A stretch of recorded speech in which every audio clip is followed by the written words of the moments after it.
Is there a belief in rebirth after death? Can an ordinary person become not only a hero, but also something higher?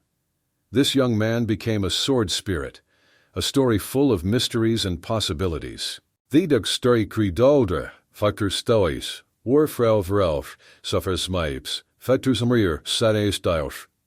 For we type voyage. The fate of our hero began well. In his past life, luck smiled at him. He was surrounded by love and respect. For everyone, their time comes. And for our hero the time has come to leave this world and go to another dimension. Upon his rebirth, he realized his new mission, to become a great hero, to begin an amazing adventure in a wonderful world full of mysteries and endless possibilities. However, fate turned out differently. He became a simple rusted sword, forgotten and deprived of attention after being reborn. The only thing he remembered was his name, Fan. Time passed, and the young man came to terms with the new essence of the sword, feeling that his fate had become insignificant, being in this wretched guise. In the form of a sword, he continued to wait for his master, believing that whoever it was, that person would accept him. When the sword decided to accept its owner, a guy began to approach him, breathing heavily. It was clear from his face that he had been in fights before. The guy was getting closer. The steps sounded clearly. Fan decided to serve the new hero with loyalty and truth, promising to never betray him. The guy running away from the crowd was called Tianyu. He was seriously wounded and was losing a lot of blood, having difficulty breathing.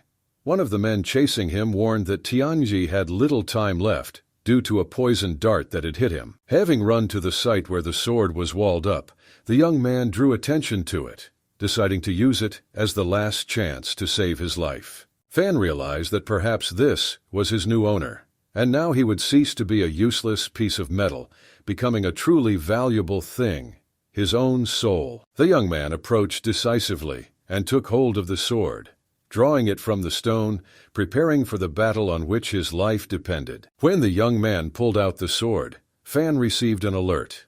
The system had been successfully activated, and a new owner had been found. After activating all the systems, our hero emerged from the sword and was sealed there. He was wearing beautiful clothes, decorated with ornaments, and a bright light shone around him, as if testifying to his new birth and finding meaning in this world. After being freed from the sword, Fan was amazed. He had a body and could now speak. While Fan rejoiced in his new state, the new owner of the sword was on his last legs. His strength was depleted. The poison worked much faster than he expected. At first, Fan got used to his release and decided to see who would become his new master, whom he would serve. He turned around and closely examined the new owner. Flying up to him, Fan began to think about what mission his new master would give him. A variety of ideas swirled in his thoughts, but he was sure of one thing. He follows his new master everywhere and will carry out any orders. While the owner could barely stand on his feet and was shaking, Fan was delighted and began to say, "If only you knew how long I've been waiting for you. Let us unite into one team." But at this moment, Fan's new master had other problems. Fan examined his new owner more and more carefully and noticed the old clothes he was wearing. He realized that he was in a strange and ancient world. At this moment of his thoughts, I reached the heart of Fan's new master. Just a moment later, Tianyu let out his last breath, releasing the sword from his hands and falling to the ground. His body collapsed lifelessly, not making a sound after falling.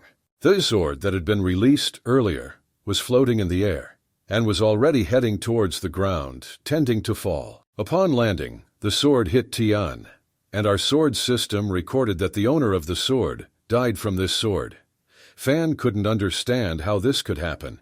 He felt guilty, unable to protect his master. After some time, the same people who were chasing Tianyi came running.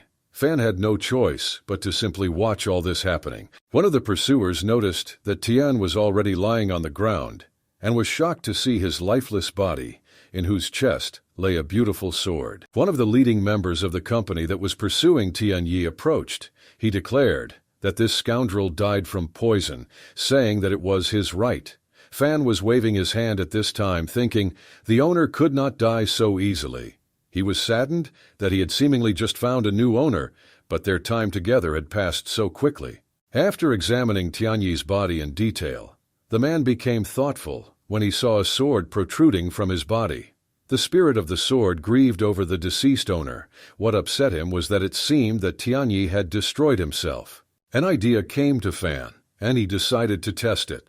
Since he now has no owner, but is still in spirit form, he began waving his arms and screaming, trying to see if anyone would hear him. I wanted to understand whether he remains present in this world or not. Flying up to everyone, he tried to attract their attention, talked, but no one reacted. The men continued to discuss speculation about the cause of Tianyi's death, thinking that he could not bear the pain of the poison and committed suicide. He was upset that no one reacted to his presence at all.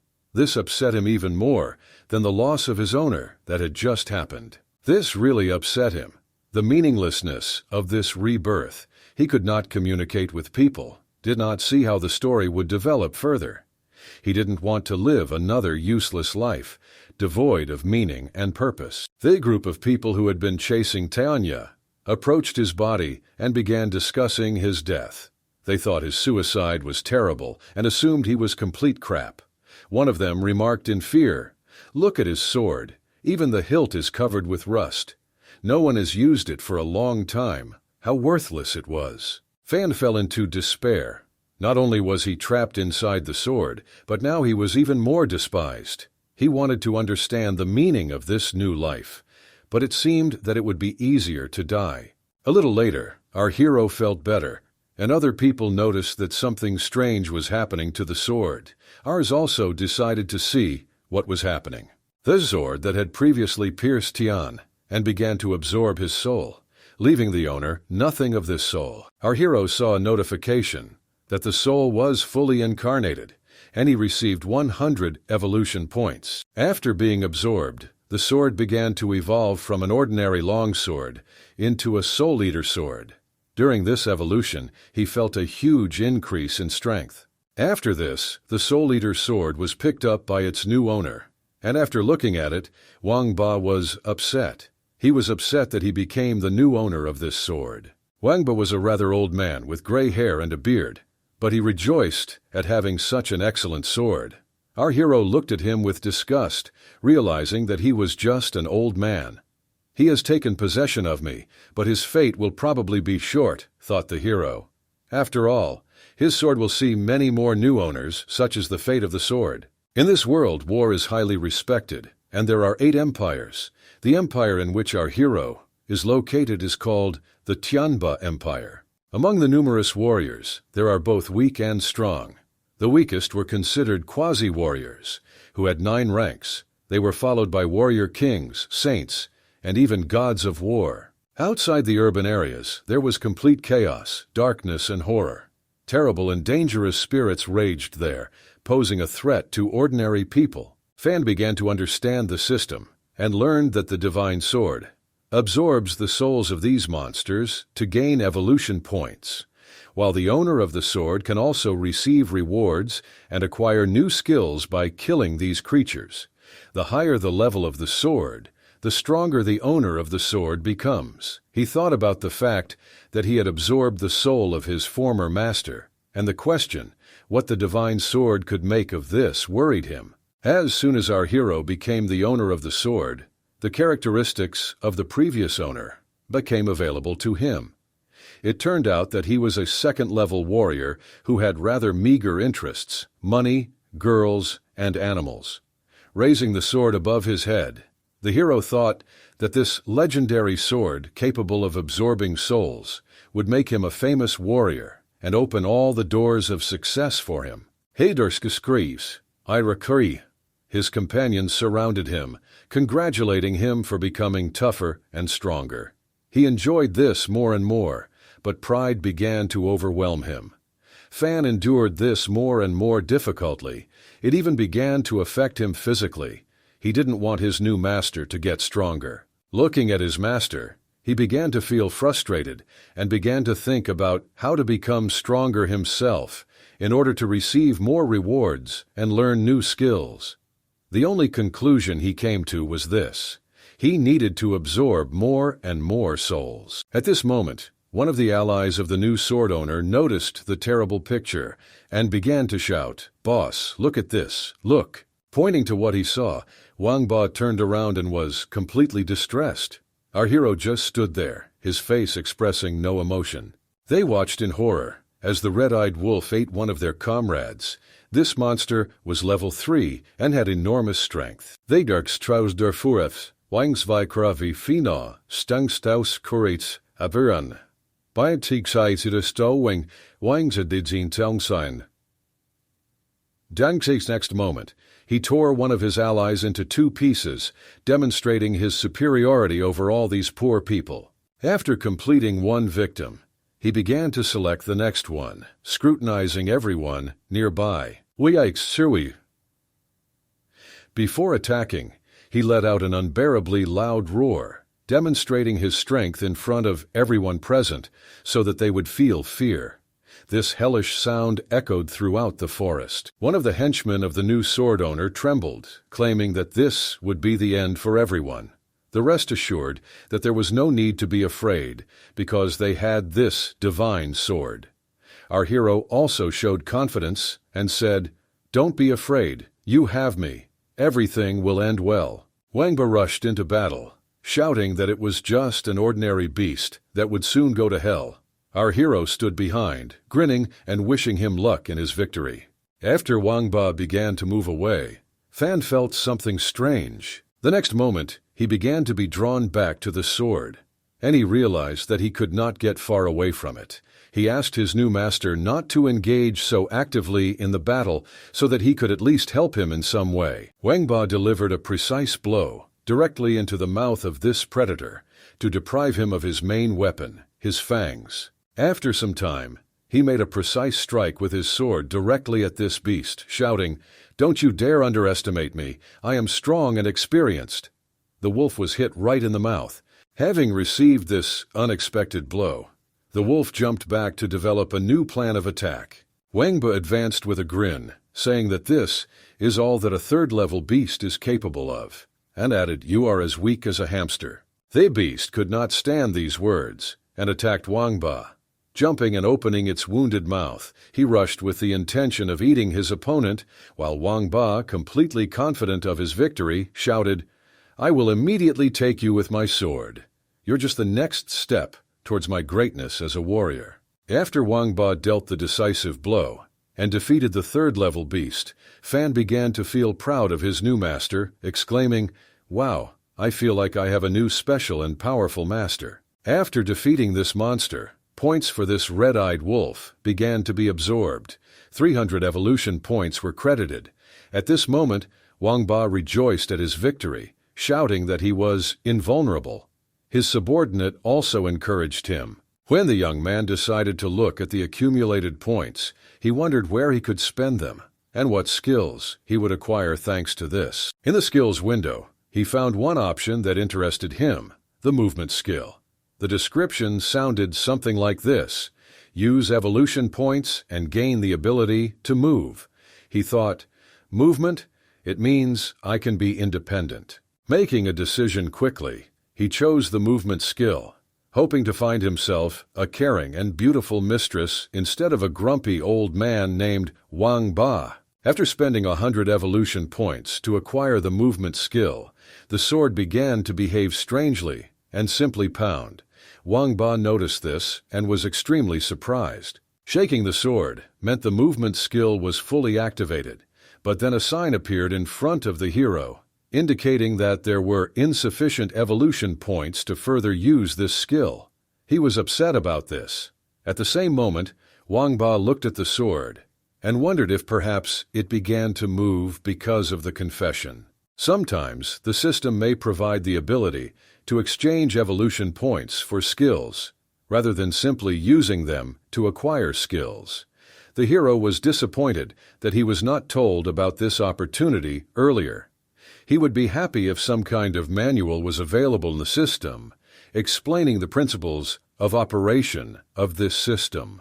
After our hero exchanged the last 200 points for new skills, the new owner already sensed something mysterious in the behavior of the sphere. Contemplating my sword with deep attention, I noticed that the key of this weapon had become significantly more powerful. The next day, Wanpa entered an exquisite city where peace and harmony reigned.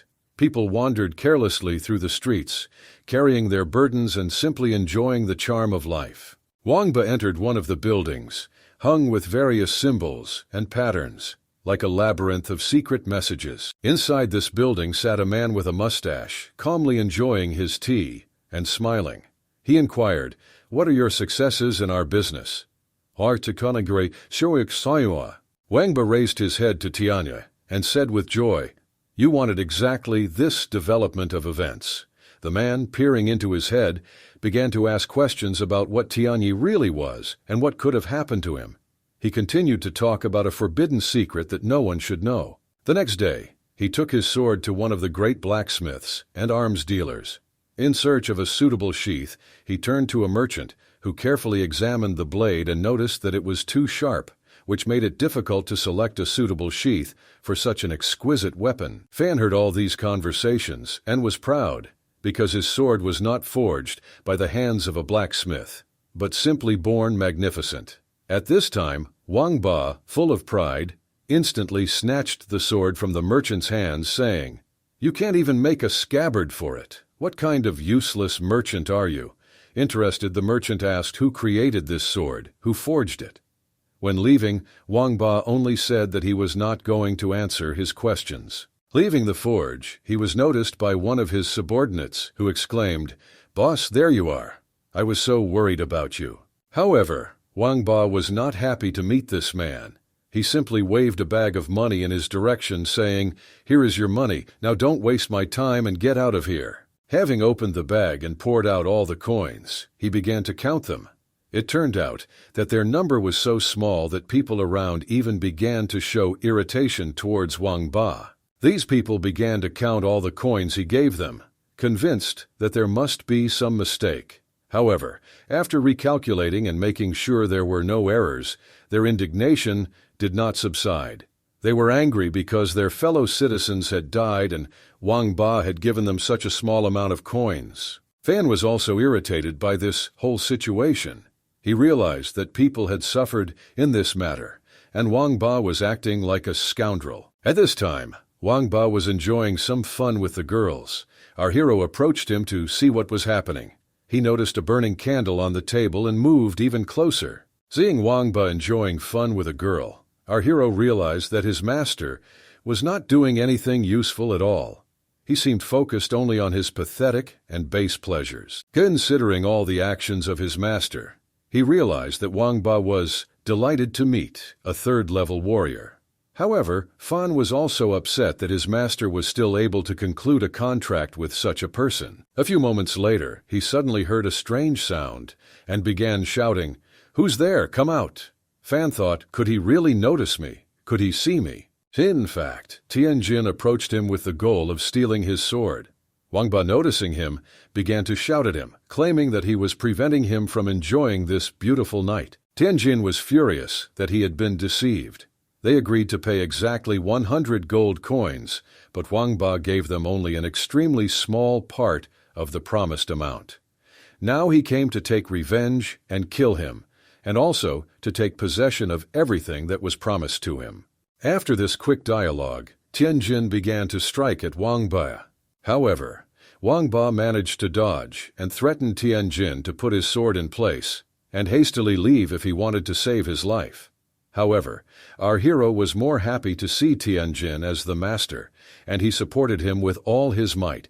He even encouraged him to overcome himself. To make it clear that Tianjin was going the wrong way, Fan used his motion control skill.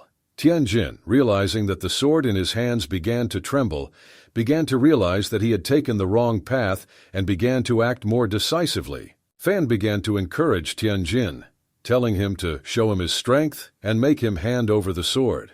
However, Tianjin turned out to be much stronger, even without a sword, and dealt a crushing blow to Fan. The force of this blow sent Tianjin flying through the door. Our hero realized that he was still too weak to fight Wang Ba. After Tianjin landed and lay in a cloud of dust and dirt, Wang Ba, approaching him, remarked, "So you decided to challenge me with your low level? You apparently decided to commit suicide here, young one." In response, Tian said, "I will not die here today.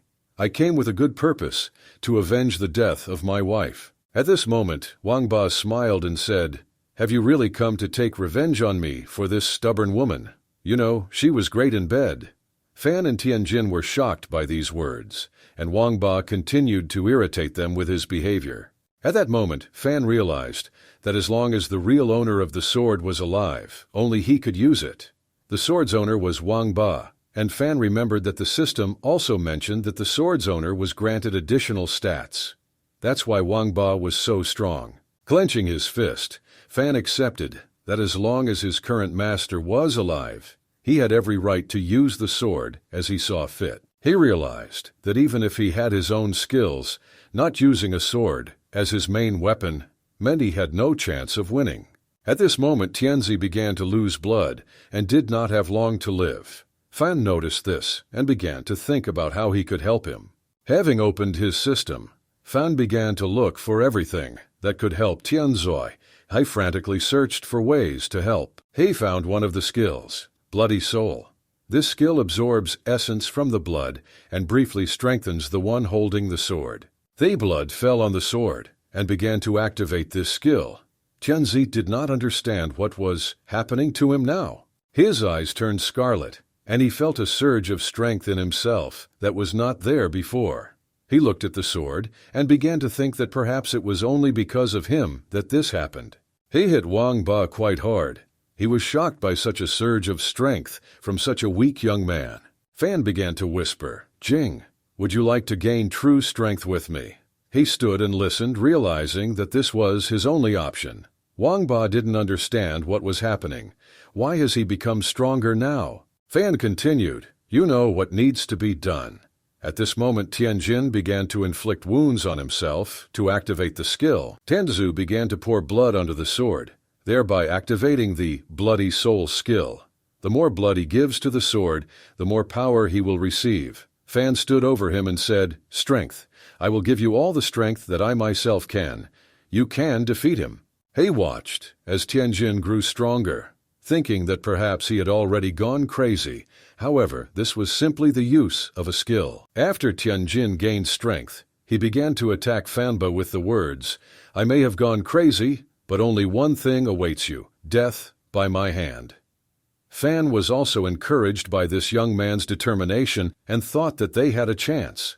Tianjin began to strike at Wang Ba, but he managed to dodge. However, this was still not enough.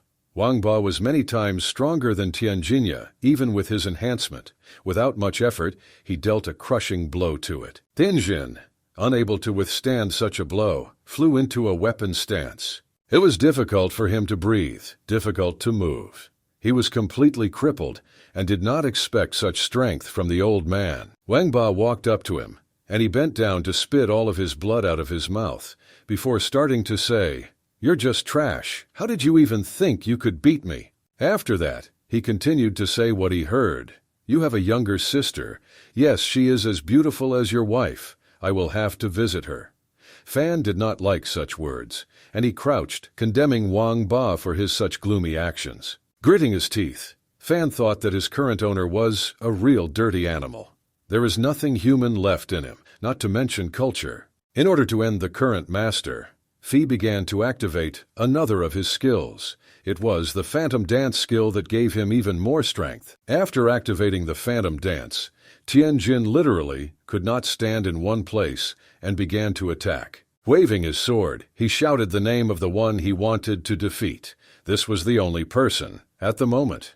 "What you have done, not a single dirty deed of yours will be forgotten," he thundered. Screaming, he began to throw punches that landed directly on Wang Ba's body. Wang Ba was unable to dodge all these blows and simply stood there in shock. His entire body was completely chopped off, from his head to his legs. There were such a huge number of blows that no part of his body was left undamaged. After the death of the owner of the sword, Fan received a notification. The owner of the sword has died.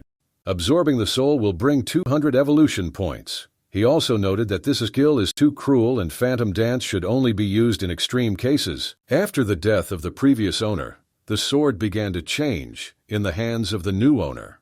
Tianjin was overjoyed because he knew what the divine sword was. This was the strength he so lacked. Fan looked at the alerts and did not understand what was happening here. Most likely, the death of the sword owner gives an achievement, and there is something wrong with this system. After all, he received the unknown sword achievement. Xian Zhen was happy at that moment because he had done it and was finally able to take revenge for all Wang Ba's dirty deeds. He was starting to go crazy while holding the sword. He spoke to him. "With you, I can achieve everything I want. As long as I have this sword, no one will stop me." His red eyes and smirk on his face showed that he was no longer himself. After that, Tian approached the building. This building turned out to be a dungeon, guarded by one sleeping guard. Coming closer to him, he threw at him the same bag of money that Wang Ba had previously given him. The sleeping guard became wary and began to wait, also suspecting that this strange man would ask for something. However, Tian asked him to sell only those prisoners who were sentenced to death. The guard was glad that he would get the money so easily, because no one would even remember about these prisoners. They began to enter the prison together, so that the guard would show him where these same prisoners were. Having walked a little forward, the guard said, "Please follow me. I will show you where all the people you are so interested in are." However, Tianjin had only one goal, improving his characteristics. He personally killed all the prisoners who were sentenced to death, increasing the level of his sword and his characteristics. The guard looked at him and thought, "This guy is really crazy. They would have been killed anyway. Why would he do this?" After this unusual night, Fan looked at his new owner and thought that he seemed to have calmed down. Now he behaves differently, not the same as when he slaughtered prisoners sentenced to death. He began to wonder why his temperament had changed. It was probably due to the task he received, to kill 20 people, to unlock the achievement, Evil Chi Skill. This skill was that the blade exudes an evil aura that affects people. The owner of the sword, who has a weak mind, is subject to its influence. This chi can also intimidate the enemy. At this moment, Tian noticed something outside his house. He moved there with lightning speed, shouting, "Who is there? Who could bother me?" However, Fan was not happy about this, because he could not move far from the sword. He shouted, "Hey, wait! Not so fast. I haven't finished reading everything yet." "Slow down, please. Come on." "You will be slower," Fan asked, trying to persuade Tian to stop. After Fan saw the opening through which he would have to leak, he began to shout, "No, wait for me. Wait, now I'll crush this roof, and you will be left without your strength." He jumped down, and in front of him saw a man who said that he had heard that Wang Ba was defeated by a man who took the divine sword for himself. The person who came to our young man was Zhang Hu. He was the leader of the Storm Tiger mercenaries. Looking at the sword, he said that calling this sword divine was simply an exaggeration. His henchmen began to encourage him, telling Tian to give up all his things. Zhang Hu himself said, "Boy, you know that killing people is bad." He asked him to hand over the sword and all the gold coins he had taken, and in that case, perhaps he would even let him go. However, Tianjin did not listen to him and sent him to hell. He wasn't going to look at the man who just started attacking him. Our hero knew that Zhang Hu was stronger than Wang Ba and should not underestimate him. Smiling, Chang Hu said, "You really are a funny guy who decided to give up his life so easily." A fight broke out, and Zhang Hu easily parried the blows of Tian, who tried unsuccessfully to land his own blows. In response, Zhang Hu began to attack, showing incredible strength even with all the skills he had acquired. The sword, as well as its owner Eye, were too much exposed to injury, literally from one swing of Zhang Hu's sword. Tian looked at the sword, which had cracks, and said, shaking in his hands, "The divine sword. This is the divine sword. How could he deflect my blow so easily?" Van was thinking at this time, "I'm about to break everything. Let's finish this quickly." At that moment, When Tian was trembling with a sword in his hands, Zhang Hu approached him and asked him to give up the sword and die a worthy death of a warrior. However, Tian was not willing to give up easily. He began to scream, calling on the divine sword to transfer power to him. He still sought to defeat his enemy. Fine, realizing the urgency of the situation, began researching skills that could help his current owner. Realizing that inaction would lead to his end, he decided to use all his evolution points to acquire the necessary skills. However, he did not have time, because using the skill required time. He had a sign: the skill is recharging, wait 15 seconds. However, this time was not enough for him, and Tian died at the hands of Zhang Hu. After this, another sign appeared indicating that several more deaths of the sword's owners were necessary to unlock the unknown sword skill. Fan looked at all this with grief. Is this really his fate, to see all the young masters die before him? At this moment, Zhang Hu himself ordered him to keep an eye on the house and surrounding area, and also take away anything that seemed valuable. One of Zhang Hu's warriors took the sword and began to carefully examine it, asking, "Boss, do you need this sword?" The boss replied that no, he was not as good as he thought, and just a trinket that he would not need. Fan was deeply disappointed that he was called just a trinket. Another comrade of Zhang Hu noticed that the boss already had a sword of a higher rank. Why does he need this garbage?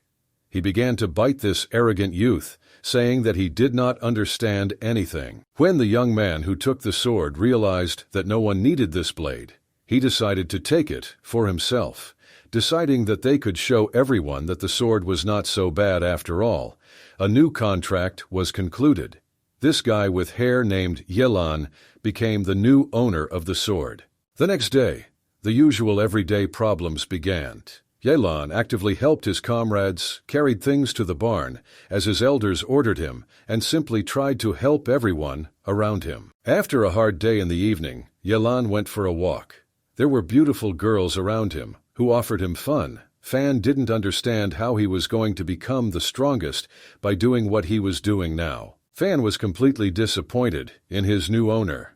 He thought it was all over. This guy was a complete loser. The idea that he might have to serve some idiot for the rest of his life without ever achieving anything was looming in his thoughts. At this time, Yelan was simply walking around the city carefree. And for Fan, all this had already become boring. He wanted to know when this endless, careless wandering would end. Fan felt that his life had become meaningless. But then, there was a cry as someone promised that the boss had an important announcement. Yelan perked up, because this could be an important moment to prove himself to the boss. Not only Yelan, but also all the other members of the mercenary guild had gathered. The boss himself said, "My brothers, a severe battle awaits us. I expect excellent results from you in battle." Everyone gathered around the boss as he sat down in a chair and began to tell the whole idea. Their plan was formidable, and they decided to exterminate the mercenaries from the shadows who interfered with their affairs. One of the boss's subordinates, standing nearby, leaned over and said, "Perhaps you will change your mind. This could be dangerous." Immediately after these words, Zhang Hu slapped him on the cheek with a loud expression. "You dare to defame me? Do you doubt all of us?" After that, he said that this was a task prepared in advance, and he had already sent a spy there, so they don't need to prepare. Everything will end this night. They started shouting, "Yes, we didn't expect anything else from our boss. We can handle it, we'll do it." Fan watched as his new master practiced with the sword, making simple swings, and was upset that these movements did not promise any use. After that, the same boss's comrade in arms approached Yelan and shoved him.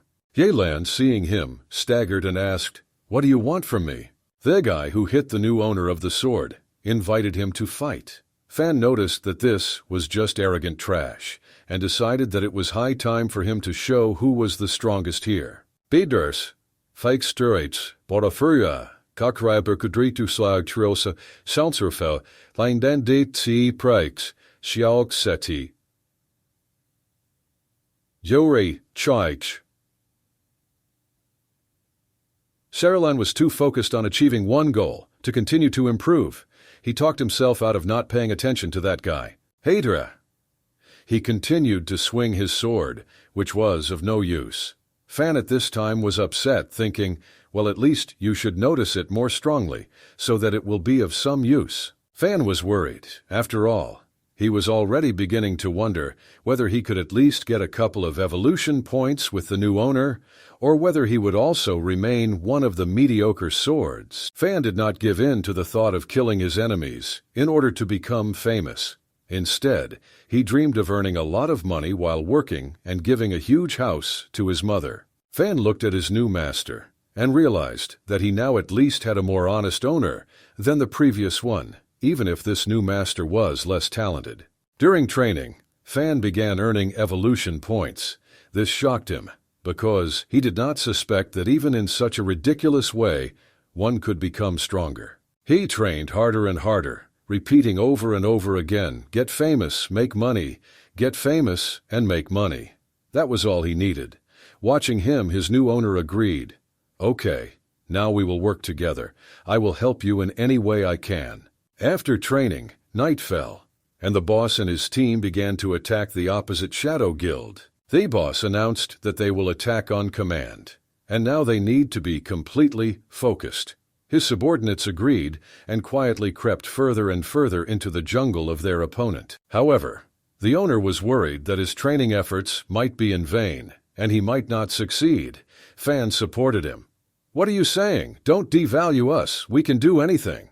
After the twist, they began to hear how the enemies warned each other against the wine, saying that there was something wrong with it, and that it should not be drunk. The boss was pleased. Our plan worked. It worked. At this time, Yelan continued to say that he needed to earn money and buy his mother a house. He thought, do I need these battles? After all, if I die, all these dreams will be wasted. At that moment he realized that no amount of money was worth his life. He decided to find another way. Fan tried to stop him, agreeing, what are you talking about? You are going to give up at the last moment. What kind of rag are you? He started looking at one of his clanmates who started joking with him. What are you staring at? Well, let's get out of here, he said. Yelan asked, what's wrong? What did I do to you again? However, this guy stopped and said, just don't bother anyone. The boss began to rejoice that his plan worked, asking his charges. Well, what do you think of my secret ingredient? Did you all understand my idea? Yelan still dared and decided to go into battle holding a sword. He was shaking and repeating to himself, I don't need to be afraid. I don't need to be afraid. This is just an ordinary battle. Fan noticed that with this attitude, Yelan would not survive, and thought about how he could help him. Smirking slightly, Fan began to use his movement skill, thinking that this kid was lucky that he liked him. The sword in Yelan's hands began to tremble, and he paid attention to it.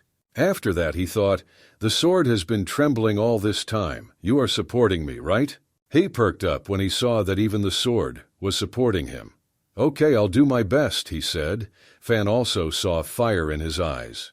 God, he insisted, there are no dirty tricks in war, and you only have yourself and your carelessness to blame for falling into such traps.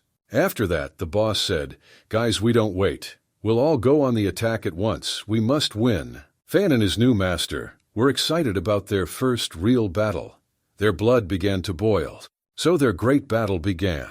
Yelan immediately faced a rather difficult enemy, and they exchanged blows. Noticing that his master was losing ground, Fan began to support him, using his movement skill. Yelan was still able to fight off this enemy and deal a crushing blow to him. After this, a notification appeared that one level 1 warrior had been killed, due to which they received 100 evolution points. Fan was shocked that his master was not so mediocre. Fan began to rejoice and support his new owner. Great job, you did it.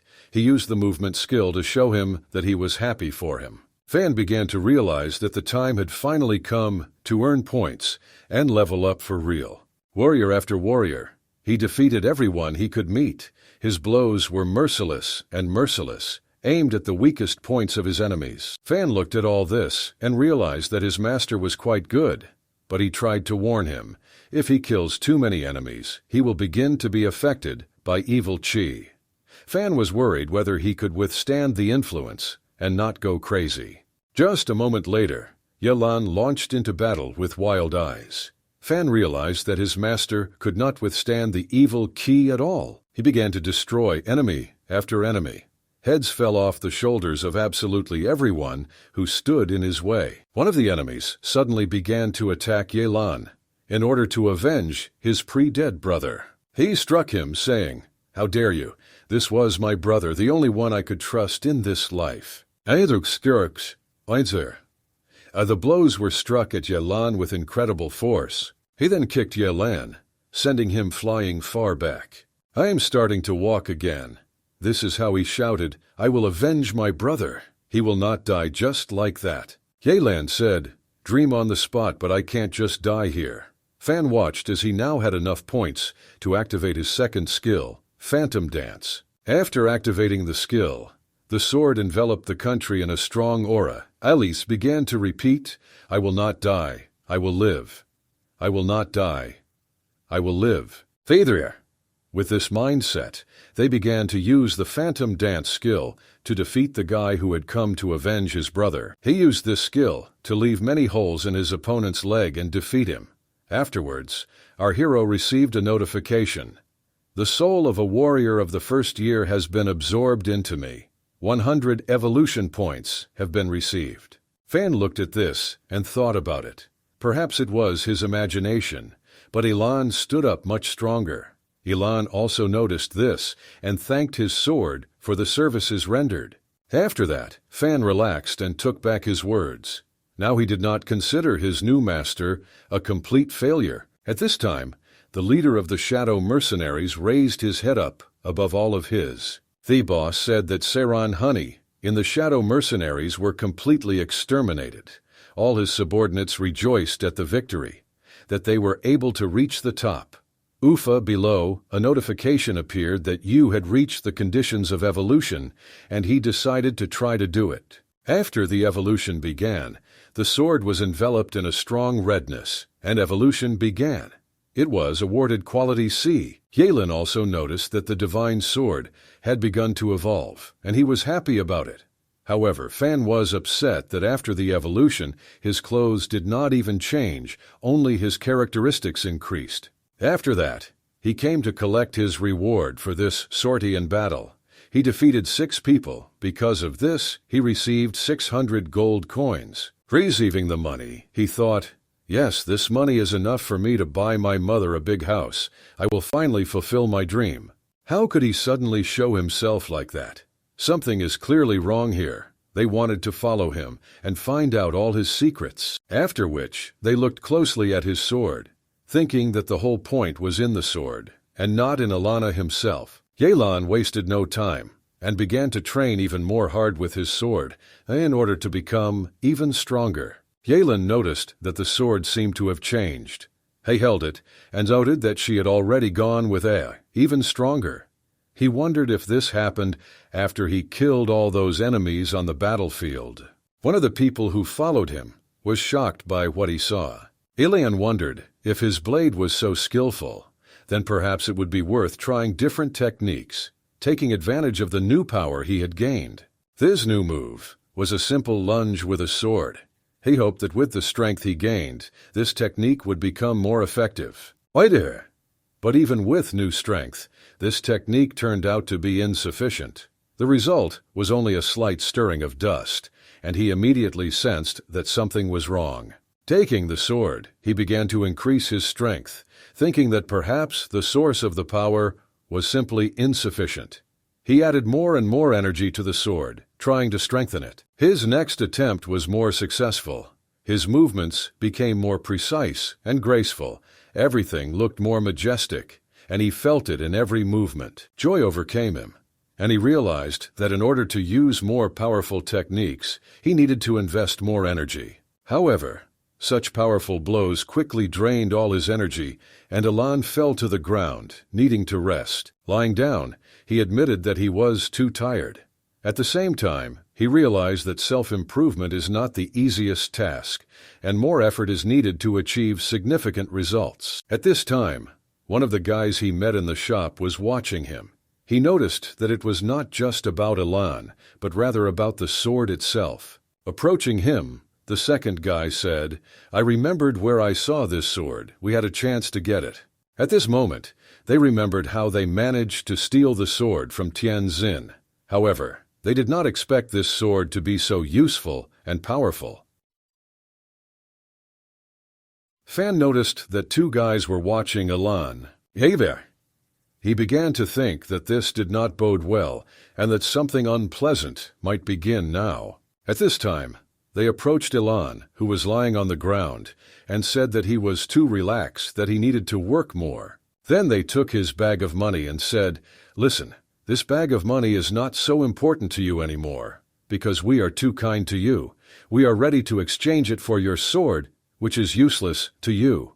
Elan was shocked by what was happening. He didn't understand what decision to make. He stood there, disappointed, realizing that all his money was the only fund he had, including the money he received as a reward. He couldn't believe that these two people would just take all this away from him. He also realized that their words were true.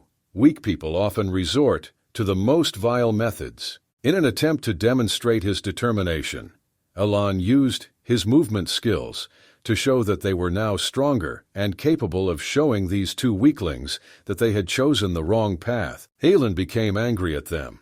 Looking straight into their eyes, he said, "This is my money, give it back immediately." One of the guys grinned and said, "I now have your money and it has become mine." Later he began to mock Elan, saying, "You are arrogant because you imagined yourself strong only thanks to some sword." Elan could not endure this bullying for long and began to attack. He brought his sword directly to the forehead of the man who had grinned earlier. "Serious," he repeated.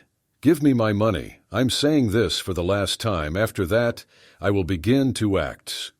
Fan was amazed that Elan was talking to them at all.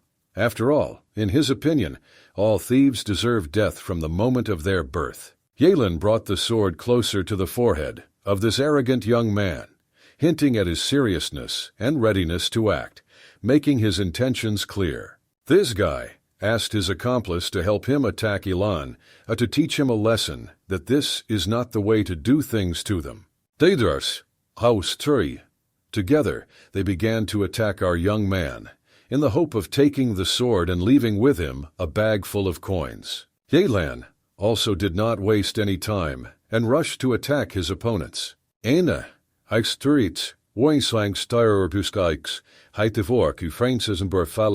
Friend. Debtors though this battle began, during which the two guys felt incredible pressure from Elan. Elan's blow was much stronger than their own attacks. With his blow, he threw them far enough away, demonstrating his advantage over them. After that, he did not stop and continued to fight, since they encroached on what was sacred to him. He began to attack one of the guys, trying to take away his ability to fight. He attacked his arms and sword, trying to reduce his combat effectiveness. Having hit the shoulder, he also managed to knock out the sword to completely suppress the enemy's desire to continue resisting.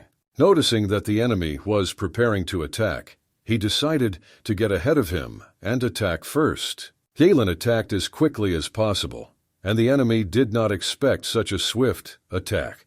He tried to defend himself. Elan was able to knock the sword out of his opponent's hands and hit him while he was unarmed and in flight. The guy who attacked Elan was shocked that his weapon was cut down so easily.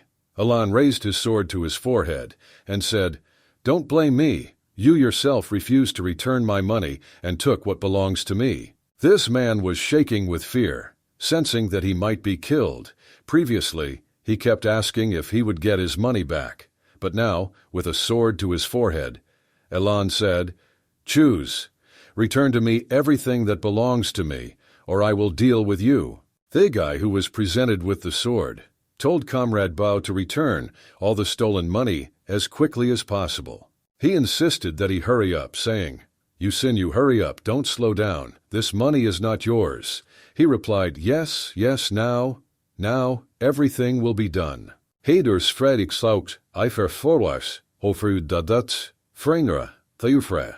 Duntriar Salviu finally threw the bag of money back to Yelan, saying, "Here, keep your dirty money." Having received everything he needed, Yelan said, "Now get out of here if you value your life." Fan, who was watching all this, expressed regret. "It's a pity that we couldn't kill them, so we would have gained experience. But you're still great for being able to protect what belonged to you." Fine tree. Yelan began to talk to his sword, claiming that he would never give it up or sell it. After all, as long as he has this sword, he is capable of much, and finally there is a chance to fulfill all his dreams. One of these dreams was to become one of the strongest warriors. Holding this sword tighter and tighter, he rejoiced, because with this sword, his dream could come to life again. He looked at the sword and was happy because he was envious that he could follow his dream. This path is chosen only by those who strive to become stronger.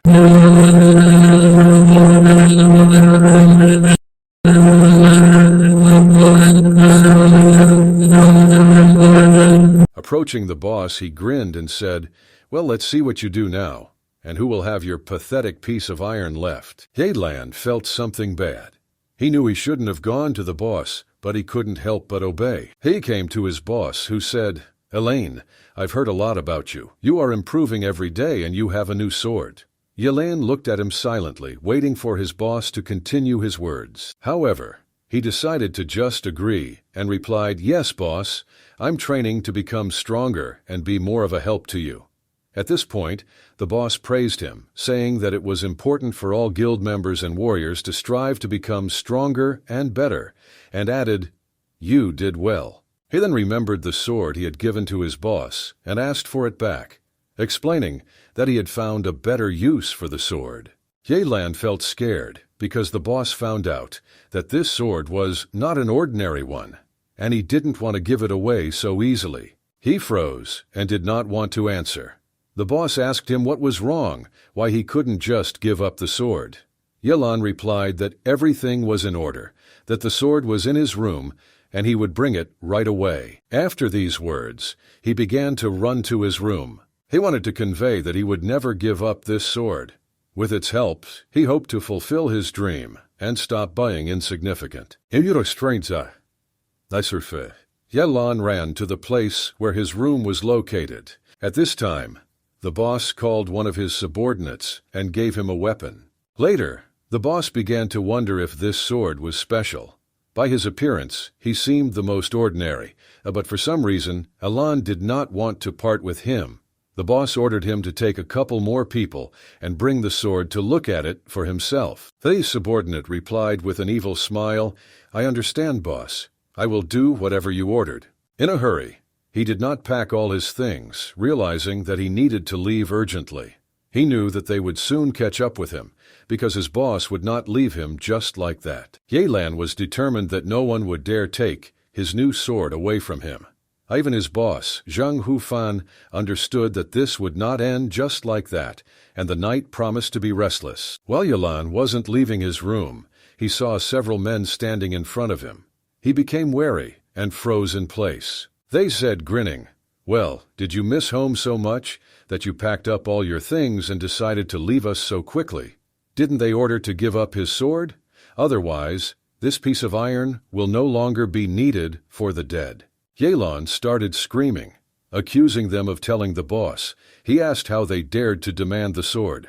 Fan was upset that the situation was getting more complicated by the minute, and it was becoming increasingly difficult to get out of it. This impudent man said that since the commander wanted this sword, it would be his, and ordered his comrade Bao to take the sword. Bao obediently carried out the order. Stretching out his hand, Bao said, "Give up this sword in a good way. You know what will happen if the commander comes and you do not obey his order." Yelan tensed because he did not want to give up what belonged to him. He was used to this sword and realized that without it, he would not have another chance to achieve all his goals. He held out his hand closer and closer to the sword, saying, "Give it back now." The guy stood behind and grinned, saying, "Stop chatting with him. Take this toy and let's go back to the boss so he can reward us." Yelan became scared, and he began to retreat back to his room. Walking slowly, he began to create distance between himself and the enemy. Ada! Again he stood on top of you, on which lay a couple of gold coins that began to ring from the blow. One of the coins began to rapidly fall to the floor. Time seemed to slow down, and the coin had almost touched the floor. At that moment, Yelan was attacked by the same Bao, saying, "I expected you to resist, but I didn't think that you would be so stupid as to do it." Jumping back, he said, "Boss Blue, let's all attack him together to carry out Zhang Hu's order." The dark blue leader instructed all other followers to surround the deer's hideout in order to make it impossible for him to escape. At that very moment, he began to throw his blades in his direction, aimed at evading his attention. With deft movements, Yelan skillfully parried all the attacks rushing in his direction. Bao, jumping from above, began to attack while exclaiming, "Now no one will come to your aid from this blow. It's hard to imagine that you will be able to dodge." However, at the most decisive moment of the blow, Yelan jumped to the side with dexterity. Bao was startled by the unexpected turn of events, especially considering that Yelan was once considered one of the least powerful disciples of this sect. He avoided all their blows with such ease that the guys expressed their indignation in bewilderment, claiming that he was jumping like a real flea. One of the blows almost took him by surprise, and the man said, "Alan, you are a complete idiot. Our boss is a third-level warrior, and you will not escape him. His punishment will eventually overtake you, despite all your tricks." However, Yelan made a rather daring decision, and despite all the objections, rushed forward, overcoming all opponents. His dash was amazingly fast. He flashed through most of the guys, remaining unharmed. The Deutschstroferig Stikes, Hapor, Samukikavreres, Vena Tsakua for Persifranzane Gurkerzauzel, Semedrinai Grain Nice. Neistursis Sturike 90 man in charge of the others gave the order to stop him at any cost. He shouldn't have gotten away. Yelan, taking the sword in his hands, began to swing it in all directions, creating space for himself. During this, he shouted, "Get out of the way! Get out of the way, if you want to stay alive!" As he ran away, he realized that now the eyes and ears of the entire squad would be everywhere. The only option was to hide in the Emerald Forest. However, during his escape, he was overtaken by another enemy who decided to quickly lunge to the side. Yelan nevertheless noticed him, and he shouted, "Well, do you dare to resist? He's closer to me, quickly. You don't deserve to live after your act and insubordination." However, he chose another, more certain way out. He decided to fight, picking up his sword. He was enveloped in a dark aura, a harbinger of death. They clashed their swords, and Yelan was amazed at the power displayed by the ordinary mercenary. This power was everywhere, heading towards its enemy. A dark aura hit his face, and he was shocked. How is this even possible?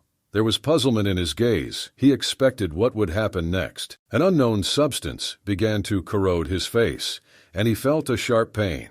He began to carefully examine what was happening to his face and why he felt unbearable pain. However, this infection did not only spread to his face.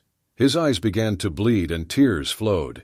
He withered literally before his eyes, screaming from the pain that brought him suffering. Yelan stood in front of him and said, "You wanted me to die, but it turns out that you will die first." He blew off his head, and he received a notification.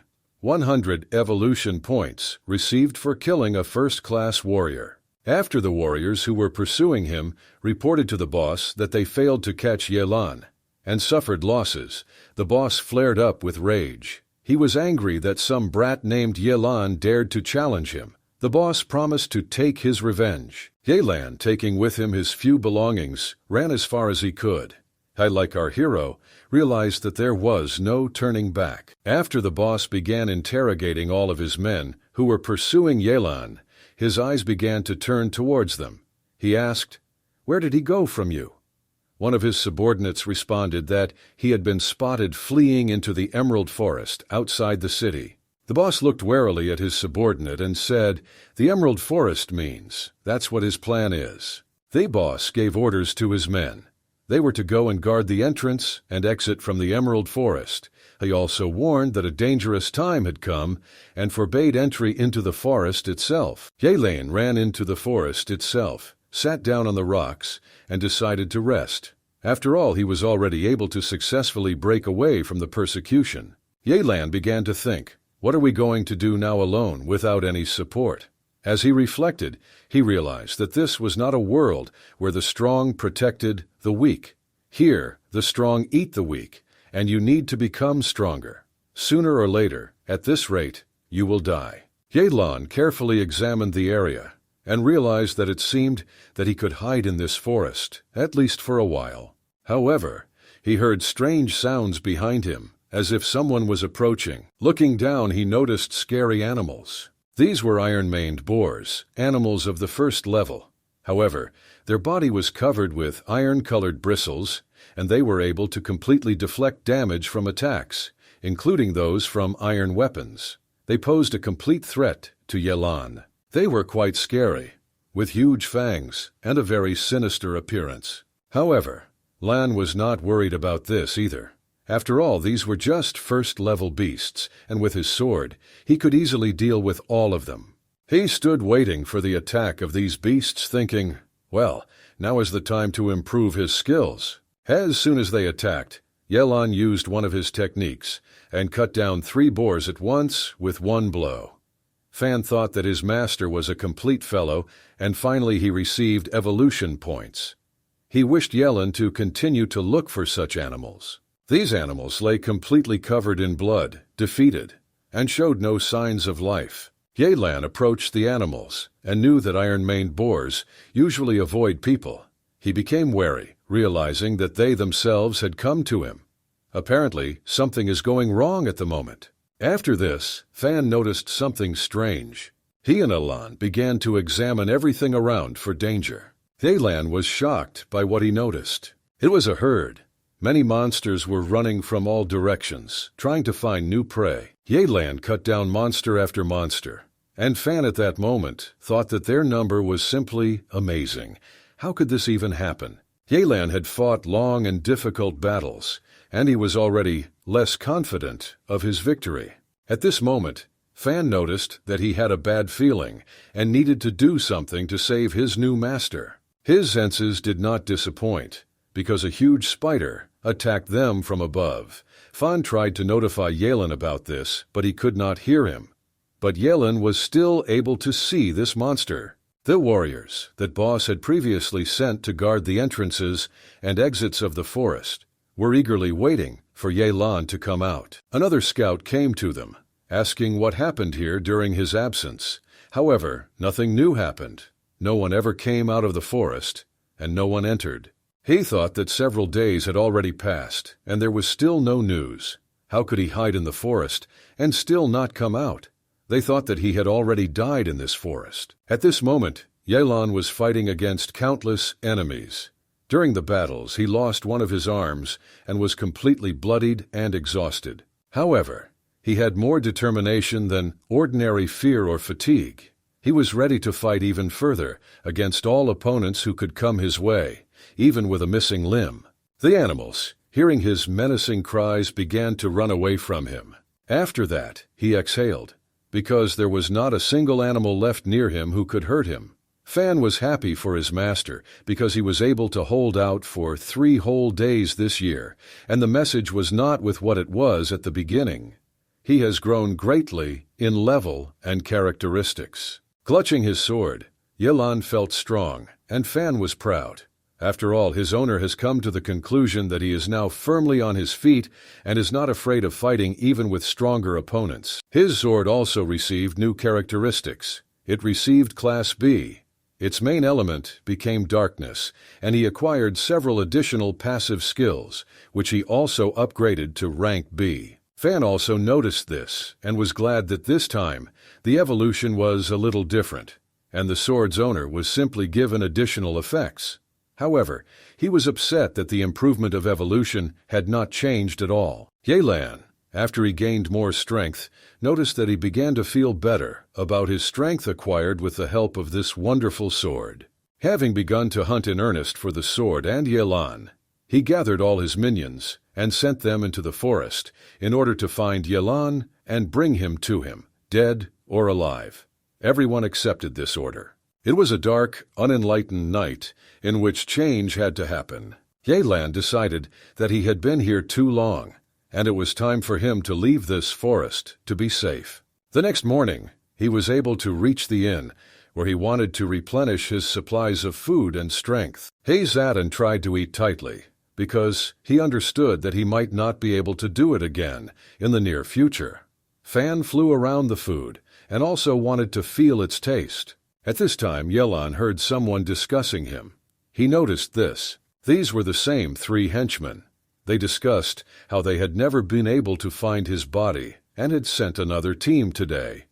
They found only many remains of damaged animals. They were not at all happy about this. They sat and talked, not realizing that Yelan was right behind them. He couldn't kill all those animals. After all, a non-entity, they still hoped that most likely he would be dead. One of them said that he resorted to cunning and invited his mother to the city of Thailand. He thought that he would still show up, but he did not come to them. Hearing this, Yelan became angry. After all, they are hunting not only him, but also dragging his family into this, his other mother. He squeezed the glass with incredible force, and the bowl shattered into small pieces. In the corner, surrounded by people, he involuntarily shook with misunderstanding, not knowing how to reconcile with these people. Their glances, mockingly raised eyebrows, seemed to accuse him of something strange. It was clear to him that there was some kind of gap between him and those around him, and they seemed to notice that something is wrong, as if reflecting his internal struggle.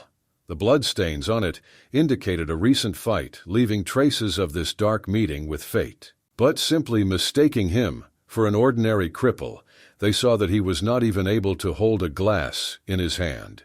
Deciding not to worry about him, they remained in the dark about what was happening in his world. They then decided to pour themselves some drinks and celebrate it as a great idea to invite his mother. After all, he only had her, and every day he only talked about returning to her house and buying a house. They enjoyed their vile act, glad that they could so easily invade someone's privacy. After they got very drunk, one of them said that everything didn't happen exactly as planned in their plan. Setting down his glass, he expressed his intention to let everyone know what he had nevertheless done to this man's mother. Drunk, he announced that his dogs were hungry, and so he decided to do something terrible. This involved a woman who begged him not to commit this act. However, to him, this was just entertainment, and the pleas of this good old woman did not matter. To those who sat around, his plans seemed magnificent, and they considered him a man worth emulating. Barely holding back his emotions, after listening to all this, he became more and more irritated. A tear appeared on his face as he said, "My family should not have to pay for my actions. After all, you are such pathetic creatures that you couldn't even cope with me." One of those present heard this pathetic ragamuffin saying something, and he felt unpleasant that he was interrupted. He said, "Does the name Fierce Tiger mean anything to you? How dare you even interrupt us, you pathetic rabble?" The second person present decided to mock Yelan and threw a glass at him, which broke on his head. With satisfaction, he thought, "Well, you're trash to him." Yelan began to take off his hood, uttering the words, "You are scum. You will now answer for everything." Turning to them, full of despair and anger for his brutal actions, he turned around. They were shocked when they saw him. "You're not dead yet? How did you even survive in this hellish place?" he said angrily. "Apparently, I'm still alive, but death awaits you now." Looking at him, they were horrified. "Yelan, how could you get to this point? How do you even stay alive with such injuries?" came out of their mouths. After a short wait, they made the only right decision, to kill him. There were many more of them, and without waiting for their swords to begin to attack him, they decided that this was the end. Yelan was also fully prepared to fight. Grabbing the sword with his remaining hand, he said, "Now your time has come." He was completely focused on the attack that he had used countless times during those hellish 3 days in the forest. Yelan made a lightning lunge towards them, and it seemed as if he had simply swung his sword. However, their fate was already sealed when he was behind them. There was enough force in this swing to separate their heads from their bodies. They couldn't even react to such a quick blow. Yelan was currently heading towards the third remaining member of the fierce tigers. "Hey, Dengsker." He began to approach him, saying, "Well, Shin, let's talk to you." Seeing how he dealt with his comrades, he begged, "No, don't touch me. Our boss came up with all this. I was just following his orders." Kneeling down, he began to beg for mercy, saying, "Spare me, I just did what I was told." He bowed so hard that he hit his head on the floor, trying to beg forgiveness for all their actions. This bastard's only goal was to stay alive, while Yelan only wanted one thing, for everyone to be punished. However, Shin was more cunning. At the moment when he bowed, he collected sand in his hands, and the next moment, when he stood up, he threw it in Yelan's face to create an opportunity to escape. At the moment when Yelan lost his eyes from the sand, Shin managed to break free and run away. Running outside, he took out a flare, saying that when his people saw the signal, they would all rush here in an instant to capture Yelan. He was happy, because now Yelan would not be able to run and hide anywhere. Still, he was able to fire a signal flare that was visible from anywhere in the city. A dark, non-illuminating night came, which did not bode well. However, the one who was able to fire the flare was unable to save his life. Yelan was also happy about this, because he was already striving to end everything once and for all. During that night, Yelan was able to get rid of everyone who came to him. There were about 60 fighters. Later, the boss himself came to him, completely furious over the whole thing. He looked at him in bewilderment, wondering who would have thought that he could defeat 60 of his best fighters. It turns out that the sword was indeed unique, and perhaps it should not have been given to the boss. Yelan said that the sword is unique. It is a divine sword. He asked for the power of the sword to defeat his main enemy. He prayed to him to give him strength. At this moment, the locked hidden sword skill was activated. A burning red aura engulfed him, and the bloodthirst skill awakened. The essence of the skill was that the owner of the sword was filled with determination to face death. He was ready to give his whole life to gain power and incredible strength. Fan at this time was thinking that even third-rank warriors could not defeat the Janhuns, and the new owner of the sword had absolutely no chance of winning. However, he sought to help his master fulfill his desire. Now that his skill had been improved, there was a chance to defeat this scoundrel. Deciding to use his newly acquired skill, he intended to provide its owner with incredible strength. He still used the bloodthirst skill. Fan asked his master, "Please promise me that you will not die like the rest of my owners." Spari Quarliti Dirakurite. They stood face to face and talked. Zhang Hu grinned at Yelan, saying, "Well, are you going to sit there for your old mother? She was so worthless that she did not deserve to live. However, I will give you this opportunity." Yelan was angry at such dirty words addressed to his beloved mother. In a fit of anger, Yelan rushed at Zhang Hu, shouting, "I will kill you."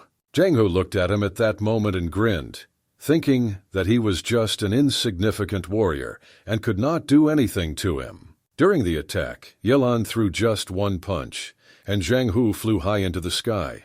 Yelan said that he would not tolerate such base behavior. While flying, Yelan didn't understand how this was possible. "I've gained strength. I'm still weaker than him," he thought. However, Zhang Hu did not stop and struck blow after blow with incredible power. Zhang Hu fought with Yelan as if playing. His grin only said that now he had nowhere to hide, and imminent death awaited him. Yelan prepared to defend himself from the blow that would soon overtake him. Zhang Hu's strength was so enormous that even after blocking his blow, Yelan flew into the wall, breaking through it with his body. After Yelan hit the wall, his entire organs were severely damaged. He fell to his knees and began to erupt with everything he had inside. The boss at that moment came up, grinning, and said, "Defeating you is much easier than crushing even an ant." Yelan lay on the floor, completely wounded, shaking. However, his faith was unshakable. He knew that he would not die and would take the life of his boss first. After these words, unprecedented strength came to him. He stood up and a huge red aura engulfed him. The boss was shocked by this. He looked at what was happening and could not understand how he could get up so quickly after such significant damage. Yelan silently, and lightning quickly began to attack his boss, inflicting a wound on his shoulder. His boss stood and gradually began to bleed out. He trembled with rage, saying, "Oh, you brute, how dare you hurt me? You will no longer live in this world after your actions." Yelan continued to advance on him. The boss did not expect this and asked, "Is it all because of some piece of metal? Did you become so strong because of this?" They exchanged blows, and the boss increasingly realized that without his sword, this man would be just trash, and he needed to get rid of him as soon as possible. The boss struck with lightning speed, over and over again, trying to finish off his opponent. Yelan took all the blows and managed to defend himself. He was in unbearable pain at this moment. Completely wounded with blood from his eyes, he repeated only one name, "Zhang Hu, I will not forgive you for this." At that moment, his bloodthirstiness skill was fully activated, which absorbed the life force of the owner of the sword. However, in return, he gave him the opportunity to acquire the incredible power that he craved.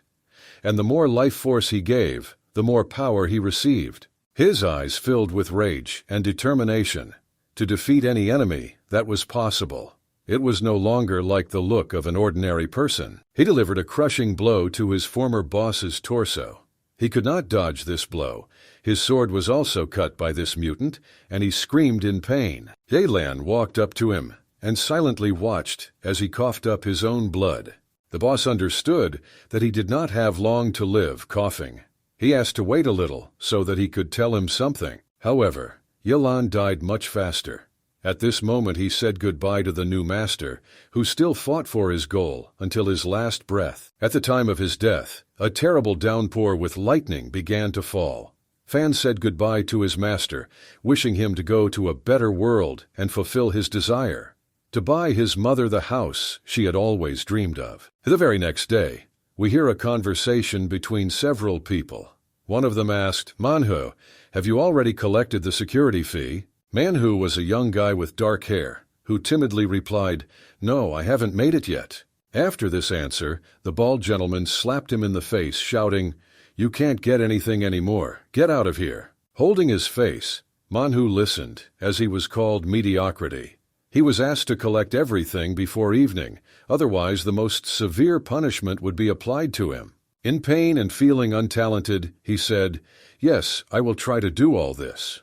At this moment, he looked at his new master and thought that when he met Mr. Yelan, he was not as weak as the person who picked him up just now.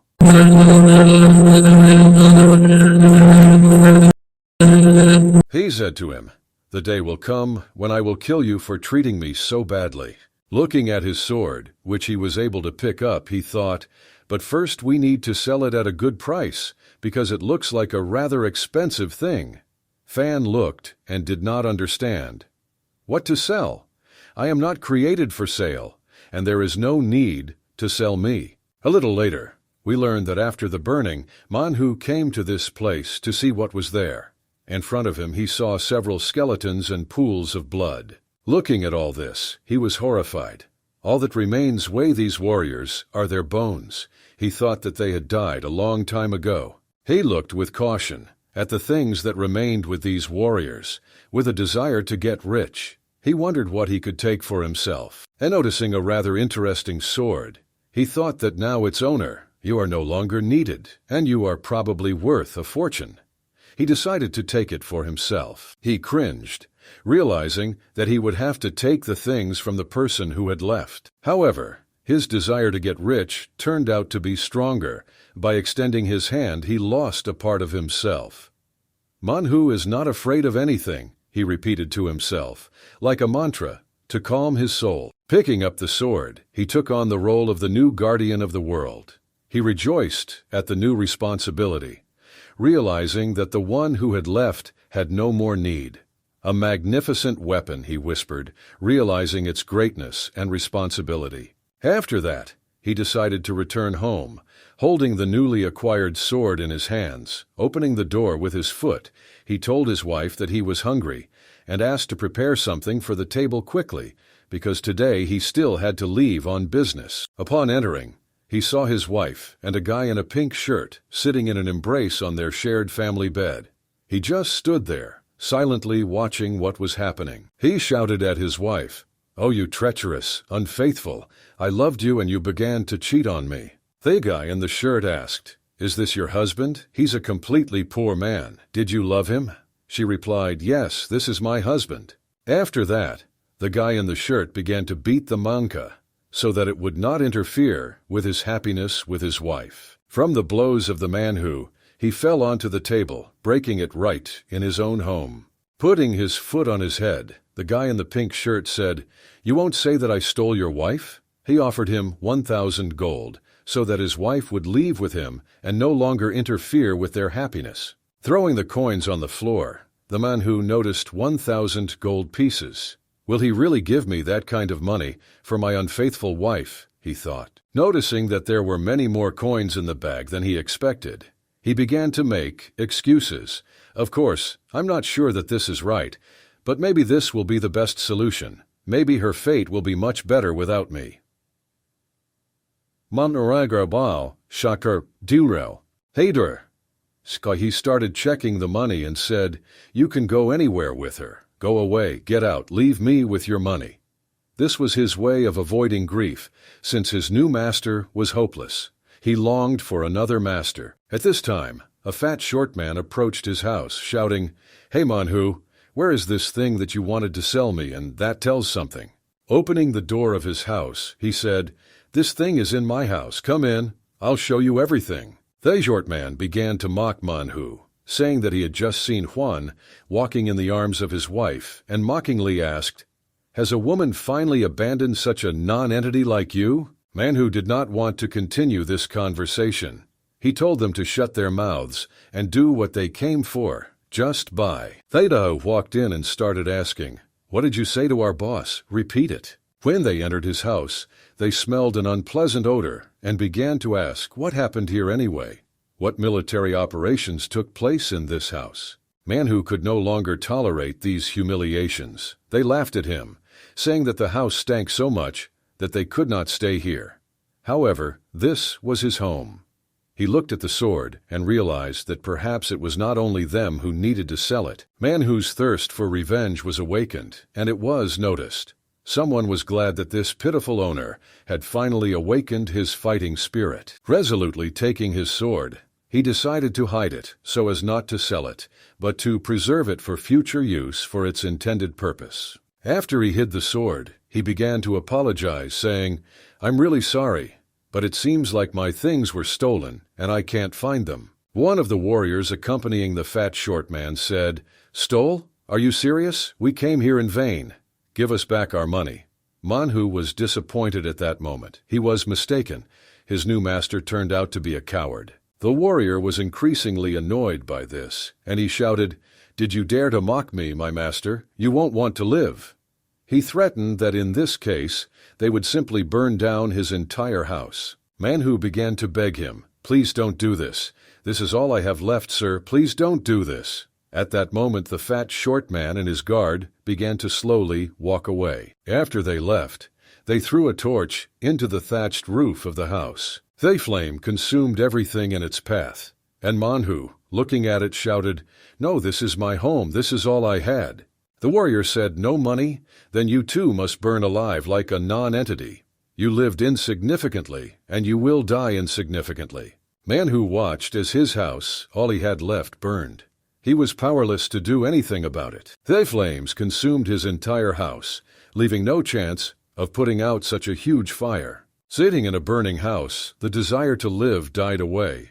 He literally accepted his fate as a non-entity. Fan flew up to Manhwa and asked, "Do you want the power to take revenge for everything that they did to you? I can help you in this difficult situation. But are you ready to give your whole life for this power?"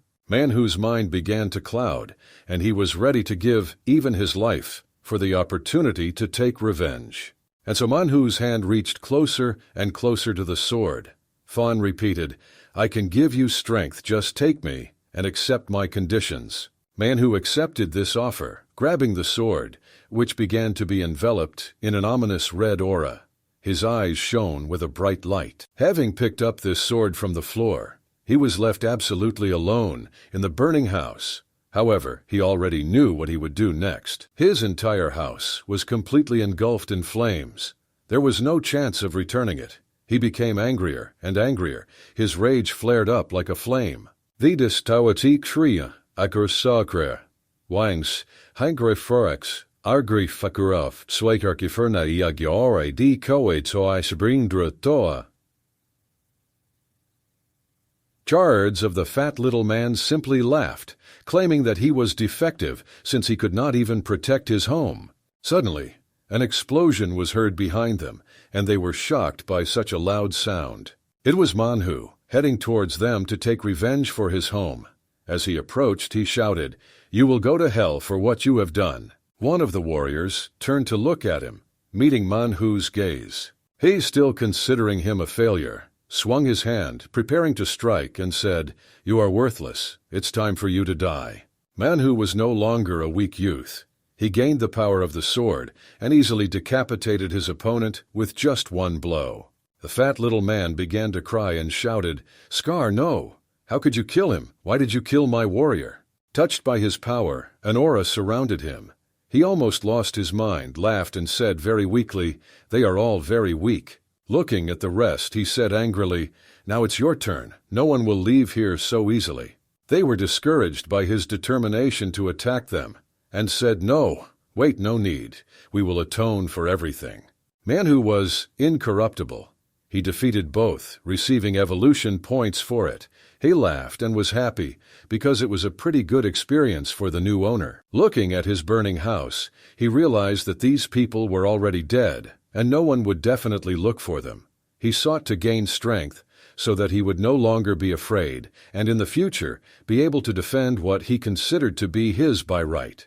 He went far from the city, into the depths of the cave to remain alone and become stronger. For months he spent countless hours in meditation. After a long time of meditation, he finally regained consciousness. After awakening, he decided to manifest and test all the power that he had accumulated over this long time. He rejoiced, because now he had finally fully developed the abilities of a first-level warrior and would no longer be considered a complete non-entity. As he emerged from this secluded cave, he realized that it was time to pay for everything that others had done to him, time to end those who looked down on him and laughed at him. Clenching his sword, he was overcome with rage. He longed for a cruel death for all his offenders. Ostaga. A beautiful, bright, sunny day has arrived. Two guys approached Manhu's house, surprised that more than half a month had passed, and they still had not found a trace of the Scar or anyone else. They wondered where they could look. One of the guys expressed concerns, saying, "I don't know where to look for him, but Scar needs to be found. He knew all the boss's secrets. If we can't find him, it could be disastrous for us." Manhwa approached the two guys from behind and quietly asked, "Are you looking for me?" They were stunned because they did not expect to hear someone's voice. They turned and saw Manhwa. "What are you doing here? Why are you here?" They asked in surprise. Manhwa stood surrounded by a black aura and asked, "Answer me, why were you looking for me? What do you need from me?" Fans simply watched everything that was happening, waiting for what would happen next. They began to ask him questions. "Where is Scar? Where have you been all this time? After all, Scar and his comrades were going to come to you to make a purchase." Smiling, he said, "Do you want to know exactly where Scar and his comrades are? Now I will answer you." And instead of an answer, there was one striking and quick blow, a blow that completely cut off the heads of both guys. Chuckling, Manhwa said that now it would be easier for them to find him in the afterlife. Fan thought that he had not yet accumulated enough evil energy, but his character and temperament were already under its influence, which seemed strange to him. Then Manhwa came to the gambling hall to pay everyone else. However, he was not received very cordially. The man who threw the dice was not happy to see him here. He continued to win, and all this had its own explanation. After all, the shadow sword had a boost. Luck in gambling became the secret of wealth for him. A man approached and announced, "Gentlemen, I speak on behalf of our owner. Today we are already closing, as too many cases have accumulated that require immediate attention and solutions." Afwax. Fan turned around to look at this gentleman and understand his intentions. Watching cautiously, he awaited further action. After that, the gentleman simply snapped his fingers, and people around began to fuss, getting down to their business. Mana was surrounded by 4 people, whose intentions were evil. They are armed and look like experienced warriors. The gentleman said with a concentrated face that Manhu could leave right now. But in this case, he would not be released alive. He was asked to leave the money and leave, forgetting about all this. Looking at him with an even more angry look, he said that otherwise he would have a hard time. Manhu smiled and replied, "Otherwise, are you trying to threaten me?" This man unclenched his fists, holding something in his hand, and said to Manhu, "If you don't leave now, your life will turn into a complete hell." He grinned and said, I know how Scar died, and you can die with the same fate." The man looked at him angrily and gave an order to his bandits. "Finish him, I can't see this bastard anymore." Having attacked, they carried out his order, pouncing on Manha sitting behind the chair. He began to smile, realizing that they could not harm him. He was glad to take part in this fight. After swinging the sword, pools of blood began to spread. One by one, the attackers turned into pieces of meat and were unable to resist him. When Manhu was killing everyone else, Fan noticed that this guy was losing his temper and was ready to kill everyone who got in his way. He paid each of the master's servants and headed towards him. The sight of this struck the gentleman, and he fell exhausted to the floor. With a bloody face, Mankos approached him and said, "Now it's your turn." The gentleman begged, "I don't want to die, please don't." Manhu smiled evilly and said, "Jinshan, your turn has come. It's time to die." As he crawled away, he continued to beg, "How dare you threaten me? I'm Boss Tink." Realizing the threats had no effect on Manha, he began to beg, "No, please have mercy. Please have mercy on me." Trying to escape from Manhu, he stumbled and kept falling to the floor. Manhu walked up and kicked him in the back, slowing him down. He pinned him to the floor and plunged the sword straight into his ribs. The gentleman shouted, "No, stop, please, don't." Manhu did not stop, continuing to cut the master, leaving him no chance to escape. He took his life as quickly and painlessly as possible. More guards arrived amid silence. Noticing what happened here, they told Manhu to stand. "You won't go anywhere further. By what command?" Manhu stood, completely covered in blood, with a bag. Manhu smiled evilly, repeating, "From now on I will become your commander." Everything was in a bag, from which the head fell out. The other guards were shocked. "The commander is dead. How could this happen?" they asked. He gathered all the guards, placing the former commander's head in front of them as evidence. They looked at her and realized that a coup was coming. Angrily stating, he said, "All of you will kneel before me. Otherwise you will follow your commander straight to hell." The same bald man, who had previously ordered him, entered the room where all the guards were standing.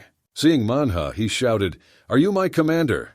Then he began to ask, "Where is our commander?"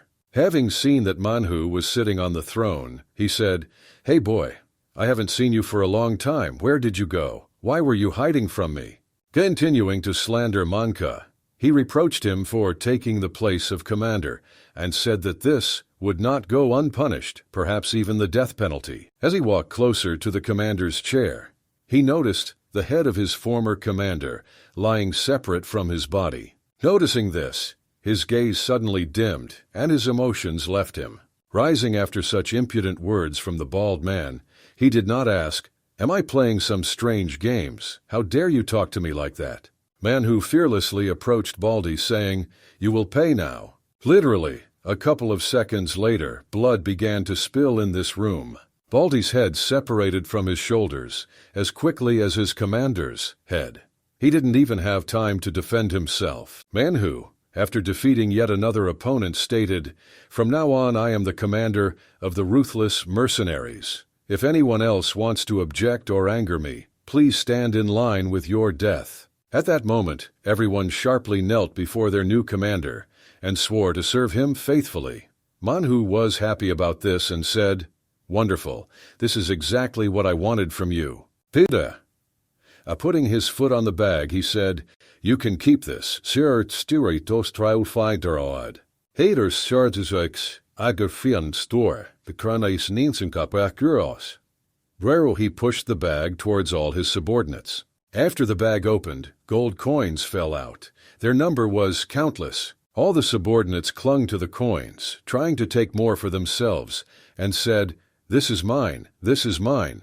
They didn't want to share this wealth. Manhwa enjoyed what was happening right now. It was difficult for him to believe that all this was happening in reality, and not in a fairy tale. As is Fraus, Itazerius, Oikaus Furia, Wadar Kaindaka Stul Kor Scarodervakalat. And now he decided to take revenge on another person because it was his turn. Haters Darkuskelix, Haler. He came to the Zin money house with the aim of collecting money from one gentleman. Along the way, he destroyed all the guards, absorbing their souls. The old gentleman watched this in horror. His subordinate said, "Sir, there is no one left in this house. Everyone was killed by Manhwa." Then he decided to tell him another piece of news, from which the gentleman turned and showed that something else could be worse than the absence of people. The joke was that in addition to all the people, he also took all the money from our house. Hearing this news, the gentleman was completely shocked. He didn't know how to proceed. After a few minutes, his anger began to subside, and he began to condemn. What kind of Manhwa is this that allows himself? How dare he kill my people and steal my money? However, the rest of the warriors were worried about the death of all the guards. Looking at the corpses, they thought that they were completely drained of blood, as if this was the result of demonic sorcery, only capable of high-ranking warriors. However, in just half a month, Manhwa's strength had increased significantly. They suspected that there was the intervention of evil spirits. However, the old gentleman was wiser and noticed that all of these bodies had the same characteristic sword wounds as the corpses of the Tiger Gang bandits. He also noticed that the bodies were emaciated in the same way. The gentleman assumed that there was probably a demonic sword that could absorb the blood of its victims and strengthen the owner of this sword. While he was thinking, another subordinate ran into the room and said, "Sir, we have another problem. He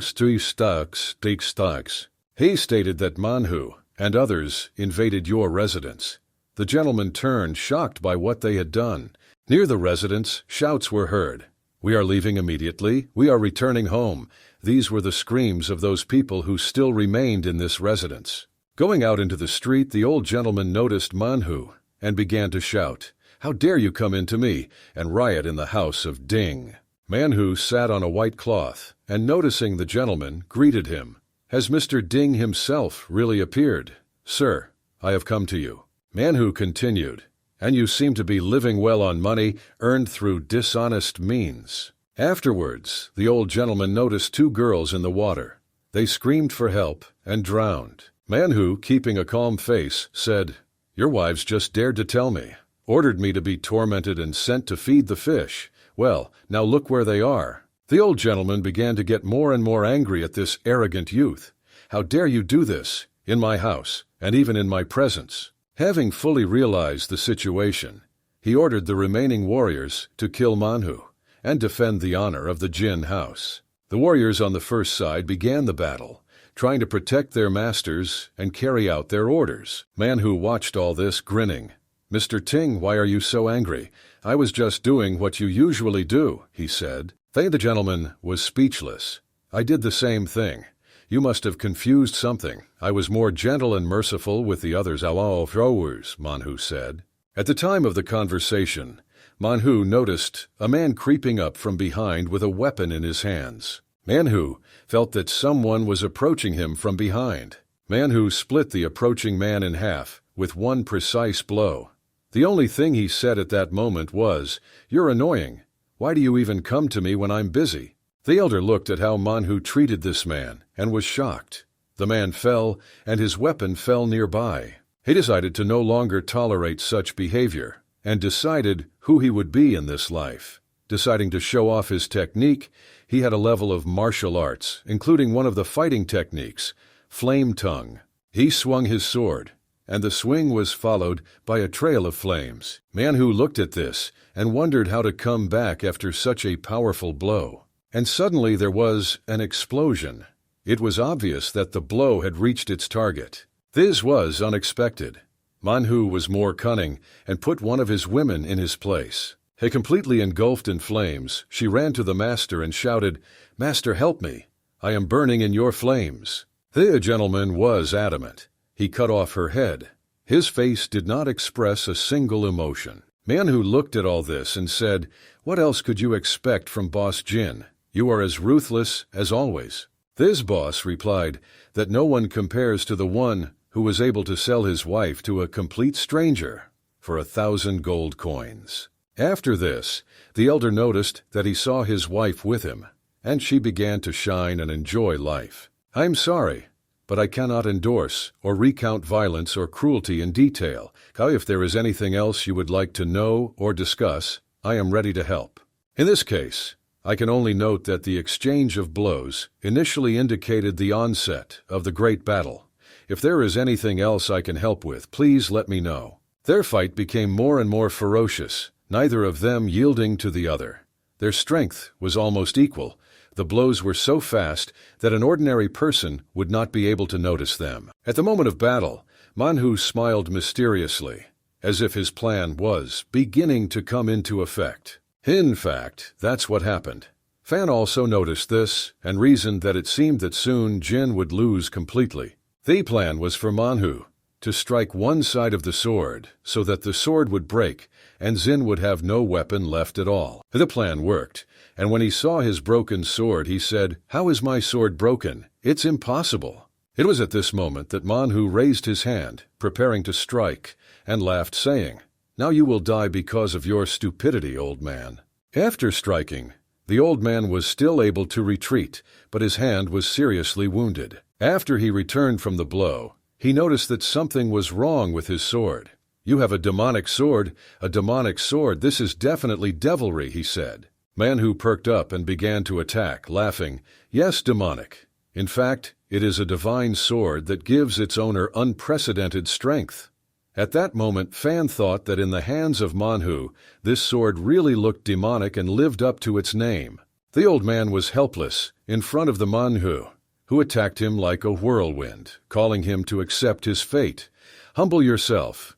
There is nowhere to run away." The old man looked intently at what was happening, wondering how to get out of this situation. The old man did not find a better way out than to take the hand of one of his subordinates and pull him towards him. The young boy decided to take the fatal blow instead of the old man. His body instantly collapsed lifeless. When the old man replaced the boy and tried to run away, the manhwa asked, "Where did you run away, old man?" Trying to escape, he caught on a step and collapsed right at the exit. A loud sound was heard from his fall. Manhwa noticed this and came up behind him. Seeing him, he said, "Well, sir, where are you going so quickly? Don't you want to continue the battle with me?" The old man turned and looked at him.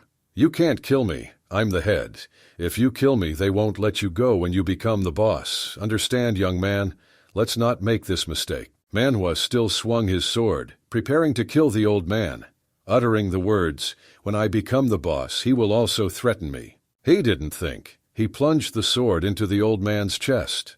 Complete rage burned in his eyes. He shouted that he was not afraid of any mayor, and he could rule this city no worse. He killed the old man, and the sword began to consume his soul, absorbing everything to the last drop.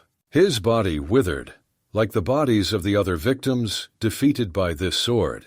The remaining soldiers noticed the blood of one of the defeated commanders. They did not notice the previously defeated commander, and did not believe their eyes, which Ramoned the enemy. After this, the manhwa's comrades began to claim that their commander was invincible today, that there was no one equal to him. Surrounding him, they began to shout, "Commander! Commander!"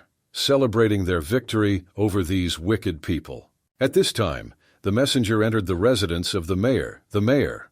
A man with dark long hair and an exquisite outfit. He asked Gantz what they had found out. The messenger, kneeling, replied, "The scouts established that this was done by people from a group of mercenaries, ruthless leopards." The mayor noted that Mr. Jin had a second level of strength and had strong martial arts. He also pointed out that the ruthless leopards also had a second level of strength and were almost impossible to deal with. The messenger who delivered the bad news mentioned that the method used to kill the Jin family members was similar to the method used to kill the Storm Tiger Gang members before. These events unfolded at an inopportune time, as they were awaiting the arrival of members from the Tiankin sect. Everyone realized that very difficult times were coming. At this time, the guild members were approaching the city with unexpected haste. They rode on several horses through the majestic forest, tirelessly urging their horses on. Their goal was to get to the city as quickly as possible in order to finish all their business in the shortest possible time. At this time, Mankota was distracted by various girls. He liked his new life, which he achieved through the power of the sword. As he stared at his new sword, he reflected that by using this power, he had to continuously absorb the life of his enemies and defeat them in order to become more and more powerful. Fan watched as his master became lazy and thought that perhaps now he would pay more attention to his training. He thought about how stupid his new master was, because relying only on the power of the sword was not a good idea. At a time when Manhu was idle, the mayor turned to the boss and asked, "Well, is there any news?" He, standing in front of him, said, "The spies managed to find out that the ruthless leopards had a new commander, but there is no news about this new commander." The mayor calmly sipped his tea and instructed the spies to once again try to find out more about him, since it was extremely important and interesting for him to know more about this new commander. They say the boss asked the End, "Do you have any other news?" The End replied that according to information received from the merchant, it was possible to find out that the new commander owns a weapon almost identical to the sword that belonged to Yelan. This means that the weapon the new commander wields is very similar to the sword that belonged to the Edo. The messenger began to explain that according to their data, these two swords are exactly the same and have the same weight. They go gustire. Heimer skrin durkazois swakana felngsakaos. Nightwiquoka no. Verdemeer wondered how this is possible if the blades are the same, but their length changes. Then he remembered that, as far as he knew, there were magic blades, demonic swords that had the ability to absorb the blood and souls of defeated enemies. He gave new instructions to the messenger to keep an eye on the ruthless leopards, their servants, and those around them. Also ordered to establish their new level of strength. The messenger, leaving, said, "I will be attentive, sir. I will not let you down." And he left this magnificent building. At this time, in the gambling house, they were calling, "Come in, we have fun here." Manhu sat and asked one of his subordinates about the latest events at the mayor's residence. He knelt down and replied that his spies began to be questioned about the ruthless leopards and were interested in the general level of their strength. Manhu ordered his subordinates to send his brothers there and exterminate all the spies, leaving not a single one. They decided not to hide their evening attack. One of the subordinates asked, "When will the boss find out about this?" Manhu noted with an ominous look that, as he had previously warned, the ruthless leopards would sooner or later capture the mayor's residence. Looking at his subordinate, he asked, "Or do you not believe your commander?" Frightened, he began to say, "Commander, of course, I believe. Your influence in the city is simply unsurpassed. You have no equal." Manhu was pleased to hear this. He laughed and said, "Well, great. Now go and do everything I ask to the End." At this time, people were having fun and celebrating their birthday in the playhouse. This day was especially bright for the Huang family. It was already late at night, but people still continued to have fun and enjoy the evening. At that time, the young guy was having fun with girls who had different hair colors. However, they had one thing in common, a magnificent figure. He caught up with them playing and joking. During his studies, a mysterious sound echoed outside the room. Succumbing to curiosity, he began to wonder what could have produced this unusual sound. One of the girls was already cheerful to the limit. She grabbed him by the neck, turned around and said, "Huang Xiao, you must have imagined it. There was obviously nothing there." He also came to his senses and assured the girl that there was probably no one there. After all, his family had strong security and no one would dare to invade here. But he was interrupted by a strange voice. "When you said, 'Yes, Mr. Huang, I notice that you have settled well here, but your security is not so reliable.'" He and the girls got scared. Turning to the stranger, he asked, "Who are you?" Manhwa stood with a proud look, fully aware of his superiority over everyone who was here. The young man swimming in the pool began to turn his head and say, "Do you dare to invade my family? It seems like it's time for you to come to terms." He began to call for his guards, but Manhwa said, "Don't worry, no one will come to you." After these words, one of his subordinates approached Manhwa with the news that all the soldiers and guards had been killed. This young man objected. "How dare you kill all the guards of the Hua's house? They will not forgive you for this." However, Manhwa did not tolerate this young man and swung his sword, striking. With his blow, he hit the hand of the arrogant young man, who immediately began to scream from unbearable pain. With a hateful smile, Manhwa asked, "So how are you feeling after stealing my wife?" Manhwa promised that he would not only destroy all his soot, but also his entire family. It was the same guy in the pink shirt who had bullied Manhwa earlier. He said, "We are the Huang family." Immediately after this, another subordinate approached him and delivered another message. All 13 members of the Huang house had been killed. Manhwa was happy with this news. He praised everyone and said that several more people had come here and let them kill anyone who decides to escape. He decided to go to another place. His subordinates accepted his order and began to carry it out. At this moment, when the owner was brought the news that all his spies had been killed, he turned away his tea reel from such shocking news and could not believe what had happened. Confusion was clearly visible on his face. He asked again, clarifying all the details, and the messenger confirmed.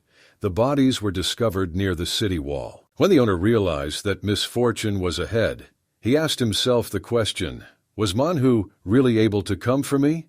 After that, near his residence, screams were heard to kill everyone you meet on your way. Manhwa and his army entered the residence of the mayor.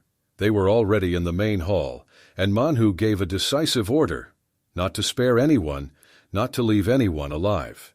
After Manhwa met the mayor at the residence, a battle broke out between them.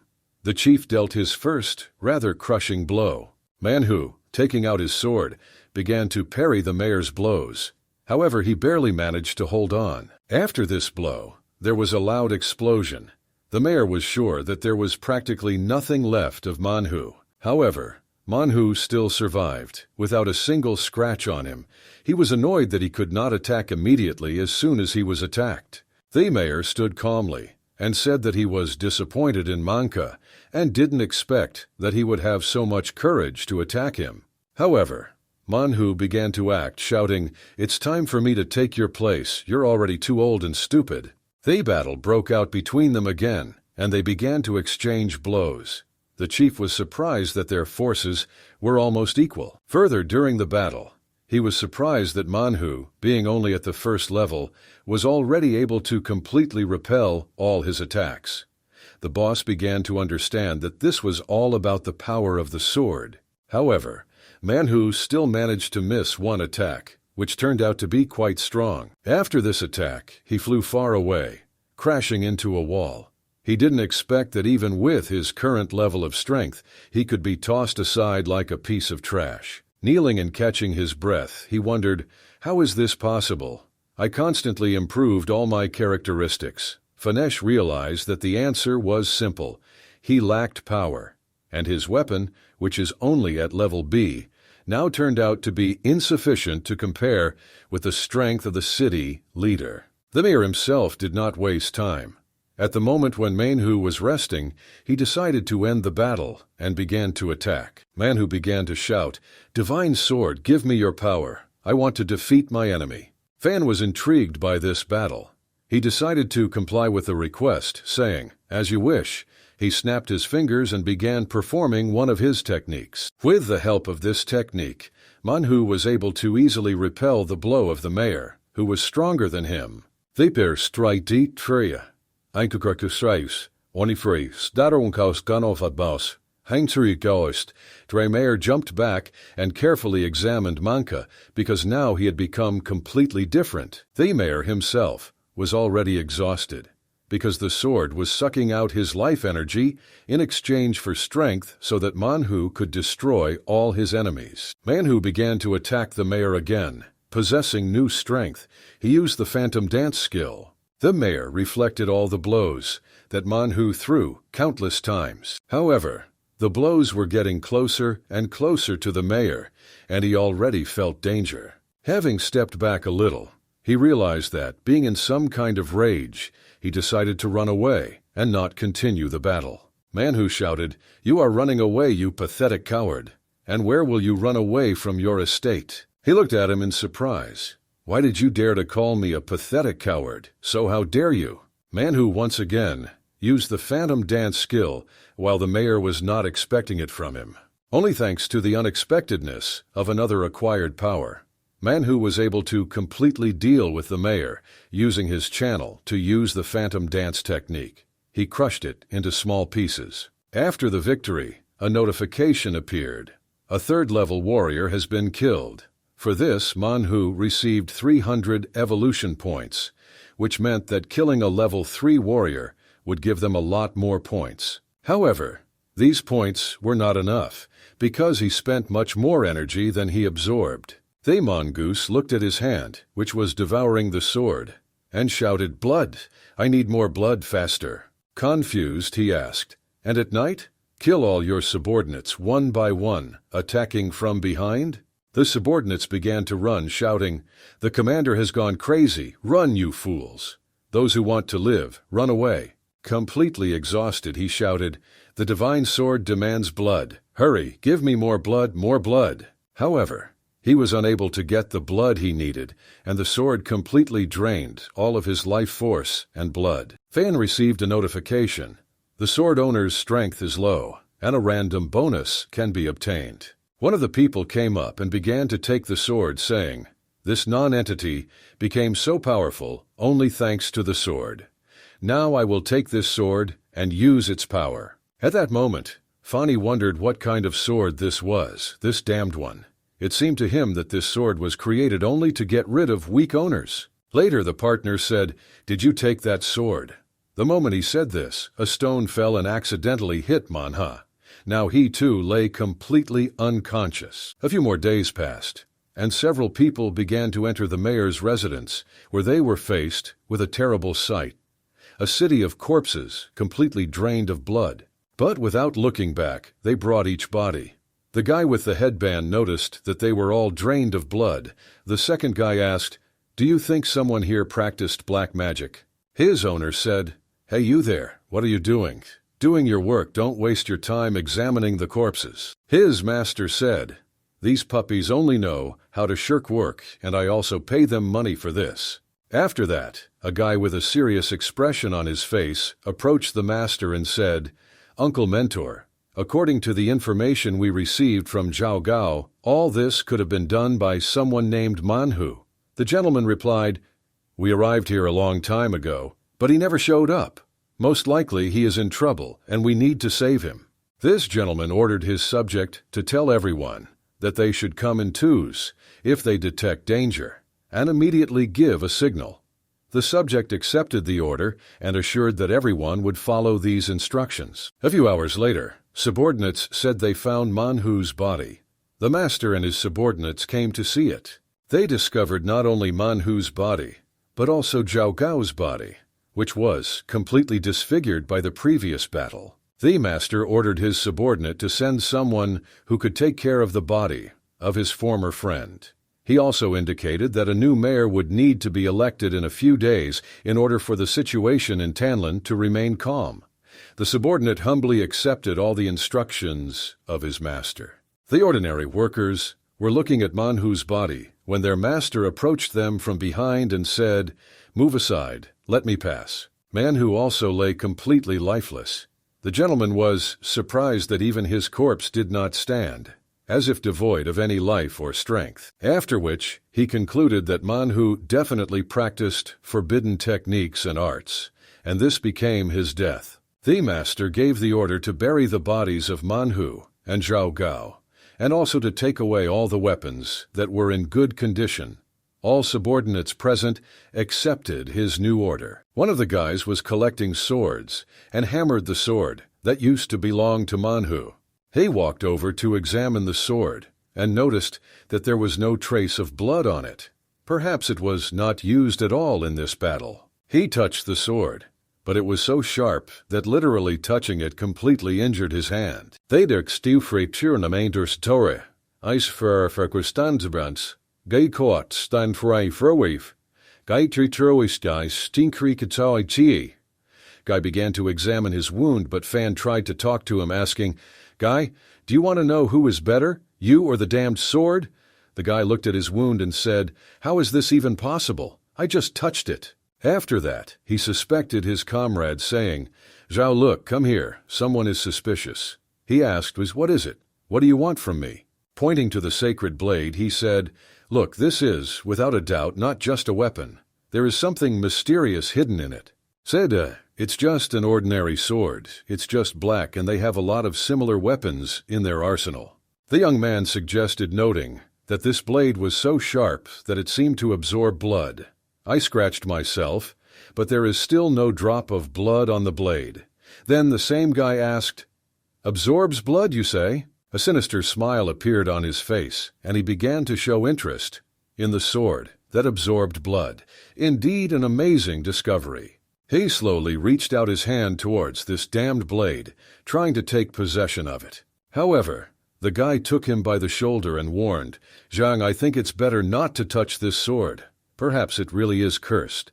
He takes his hand off his shoulder and says, "Come on, what's there to be afraid of? It's just an ordinary blade. We've already seen more than 100 of them."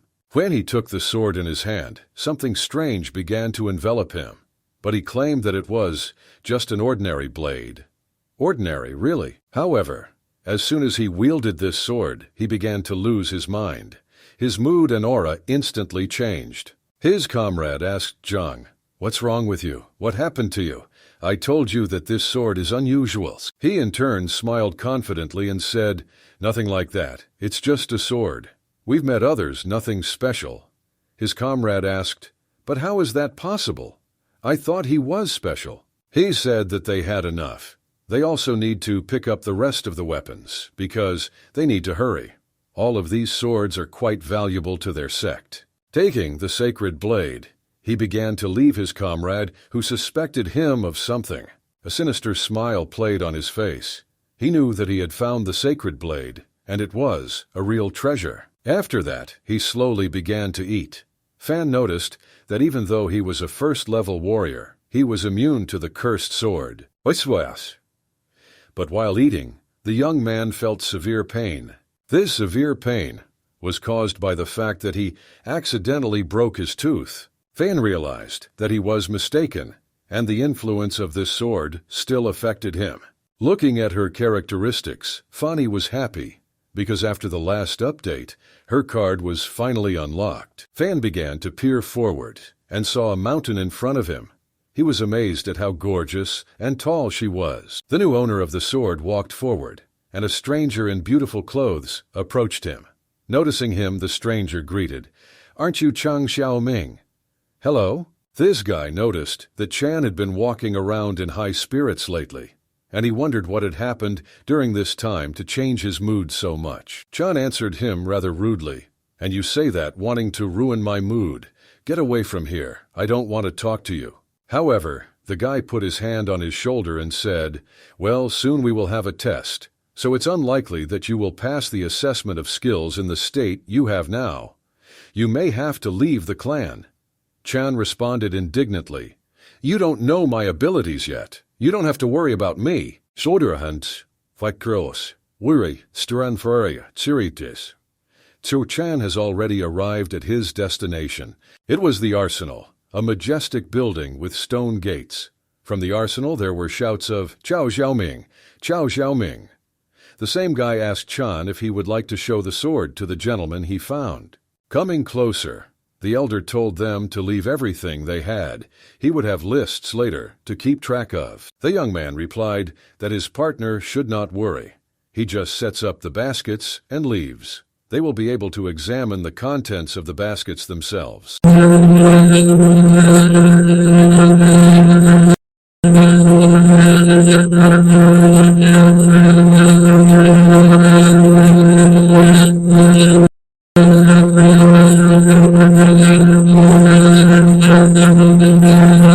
Leaving behind all the swords they had obtained on the battlefield, they calmly left. However, Zhang did not leave all the swords. He kept the sword that seemed most interesting to him, since he knew that it was a divine sword that gave its user incredible power. Holding it in his hands, he began to talk to himself about the divine sword.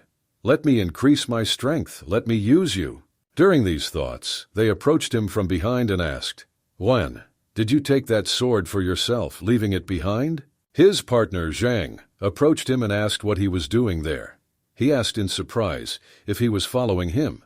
However, the partner replied that their mentor had not appeared in public for several days and sent him to look for Zhang. He was also worried that if he was found with a stolen sword, he would be punished. He invited him to return this sword. However, Zhang heatedly shouted, "It's none of your business. I will do what I want. You yourself are not my decree." His eyes filled with blood. Rage was clearly visible in them, and it was clear that it was better for him not to tell anyone about what he saw here. His friend began to walk away, half shocked, and said, "I won't tell anyone. Don't worry, you can rely on me." Turning away from him, he continued his training. He tried to calm his comrades so that he would return. Then he himself will explain everything to the mentor. His partner began to quickly walk away, for fear of incurring his wrath. However, Zhang suspected that his partner might not listen and decided to spy on what he would do. He started running and shouting that there was clearly something wrong with this sword. Zhang seemed out of sorts. He decided that he should tell everyone about this, including his mentor. However, Zhang foresaw this and went ahead of him, meeting him as he ran away. Looking at him point blank, he asked reproachfully, "Are you still going to tell? You are going to do this, right? Are you going to tell our mentor about this sword?" When his friend began to make excuses, claiming that he had noticed Zhang's mood change and was worried about it, Zhang did not listen and punched him directly in the neck. And then the friend fell to the ground, holding his neck. Zhang came up and said that in this case he should die, because no one but him should know about it. His friend's vision began to darken, and with his last breath he repeated the name, Xiaomeng. Zhang looked at him and did not experience any emotions, because he believed that his friend wanted to betray him. However, later he began to regret that he had killed one of his comrades. He stood with a bloody sword, seeing the lifeless body of his comrade. He repeated, "I killed my friend."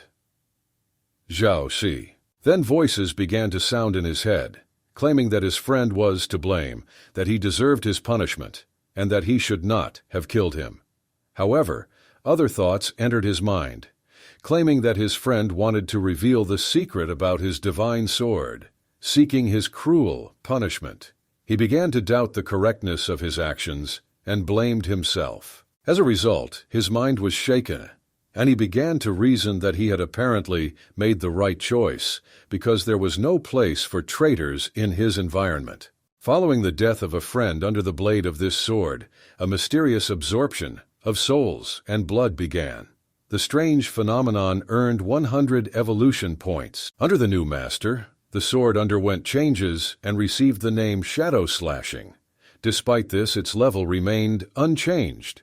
Still V. His gaze fell on the scene where the sword was absorbing the blood from the body of his comrade. He noticed that similar incidents had happened before. Similar swords always raised similar doubts. The next day, at the training field, one of the sect leaders spoke before the arts test began. "I want to know where Zhao Si is," he said. Many began to discuss Zhao Si's absence from the inspection. "Really, he's not here today. He's always been so polite and punctual," they were talking. Meanwhile, our hero stood silently in place. The sect leader turned to Zhang, because Zhang was his close friend and seemed to know Zhao Si better than anyone. "Do you have any idea where he could have gone?" he asked. Looking thoughtful, Zhang replied, "No, I'm not sure where he might have gone. Perhaps something happened at his home and he had to return." Then turning to the head of the sect, he lied, saying that Zhao Si had previously mentioned to him his desire to return home. But in fact, Zhao Si was found completely, inexplicably killed and buried in the forest. He watched all this and was amazed. The new owner of the sword did not show the slightest embarrassment, remaining absolutely calm and claiming that all words were lies. His ability to lie so cold-bloodedly was surprising. The sect leader began to become suspicious and questioned the possibility that Zhao might be heading home. He also noticed that Zhang had been missing work for several days and threatened to expel him from the sect if this happened again. Zhang just nodded in agreement and said, "Yes, I am aware of the rules and am willing to follow them. I will be more careful in the future." The head of the sect did not like the answer, which seemed arrogant and unconvincing to him. The sect leader stated that since they still couldn't find the missing sect member, it was time to start testing. It was decided to have a sword fight to test the skills of the participants. A sect member approached Zhang and expressed surprise that he had been promoted to the second level. "Perhaps you are not as weak as I thought," he said. However, he invited Zhang so that he would not gain false confidence in his abilities, and said that even with promotion to the second level, he could not compare with experienced fighters. He claimed that the first place certainly belonged to him. Zhang turned around with a sinister smile and said, "Let's see who reaches first place, and who will be stronger at the end." The battle began, and with one powerful blow he destroyed his opponent's sword. Without weapons, victory automatically went to Zhang, because his defense was impeccable. Everyone was amazed at how much power he always had, and he never told anyone about it. The guy Zhang defeated noticed that it was not Zhang's own strength, but the influence of the sword. Approaching Zhang, the guy said, "You are good at the Tianqiang sword technique. Tell me, where did you get such a sword?" Zhang answered the question by saying that he purchased the sword at the fair for a symbolic amount, almost for nothing. That young man said that the sword looked unusual from the mountain at the fair and asked to see it. Zhang replied that until he decided to part with it, the sword would not end up in the hands of a stranger. It belonged only to him. The guy was increasingly sure that the secret was not in Zhang, who trained too hard, but in the sword itself. And now the moment of the last fight has come. Zhang Shan and Zhang Xiaoming fought, and the winner will receive a bottle of average quality healing decoction as a reward. Their battle broke out instantly. Blades crossed in a fierce fight, filling the air with the energy of a passionate duel. After exchanging the first blows, they parted, rushing to different sides of the field, preparing to continue the fight. Zhang chuckled and said, "Is this all you can do? I expected my last opponent to be much stronger." Taking his sword, an amazing aura began to emerge from it, filling the surrounding space. Against the backdrop of awareness, he noticed that the sword, when in the hands of one in whom evil predominates, reduces its darker attributes. If the sword belongs to a good person, it radiates goodness, and the attributes of the sword become light. Looking at the sword's aura, he realized that there had never been a wielder with such light attributes before. While he was brooding, the battle raged with more ferocity, as Zhang launched powerful blows one after another, completely devoting himself to the battle. His opponent could barely hold back all the blows Zhang was throwing at him. The last blow sent his opponent flying almost to the very edge of the training area. He noticed that some corrosive substance began to act on his hands, causing acute pain. He saw a new attack coming towards him and thought, "This is where my life will end." With another blow, Zhang knocked the sword out of his opponent's hands. He barely managed to avoid mortal defeat. The sword flew far enough away from its owner, making it impossible for him to pick it up and continue the battle. Both the sword and the opponent's hands began to be subject to the destructive effects of the aura. Zhang Xiaoming plunged the sword into his opponent's chest, and the judge decisively declared him the winner. Approaching him, the sect leader noted Zhang's progress and expressed his willingness to recommend him for participation in the next hunting competition. Zhang was happy about this news and thanked his mentor, Fan, bowing down in front of him. His joy was frantic because hunting provided an excellent opportunity to gain evolution points by hunting animals. Fan carefully studied the system alert and realized that he was exactly 100 points short of evolving into a Class A weapon. Fan realized that many level 6 warriors already possessed more powerful weapons. He understood that over time, this sword would become a burden for whoever used it and would become less effective compared to more modern versions. He was interested in what Zhang would do when his sword reached the ultimate level of cultivation. More than 2 months have passed since the competition. One of the people told Zhang that today it would be up to him. He would lead the hunt. Zhang smiled and replied, "Yes, I will try not to let you down." Fan was happy, because after 2 months of inactivity, they could finally start earning skill points and move forward, improving. A man from the same sect stood behind him, watching Zhang intently. There were many people around who had come to hunt. Our hero was given number 101. 3 people came out in front of the audience and ordered silence, saying that they would explain the rules. He thought they were the organizers of the event. The bald man with the scar announced that everything was ready for the start of the annual monster hunting competition.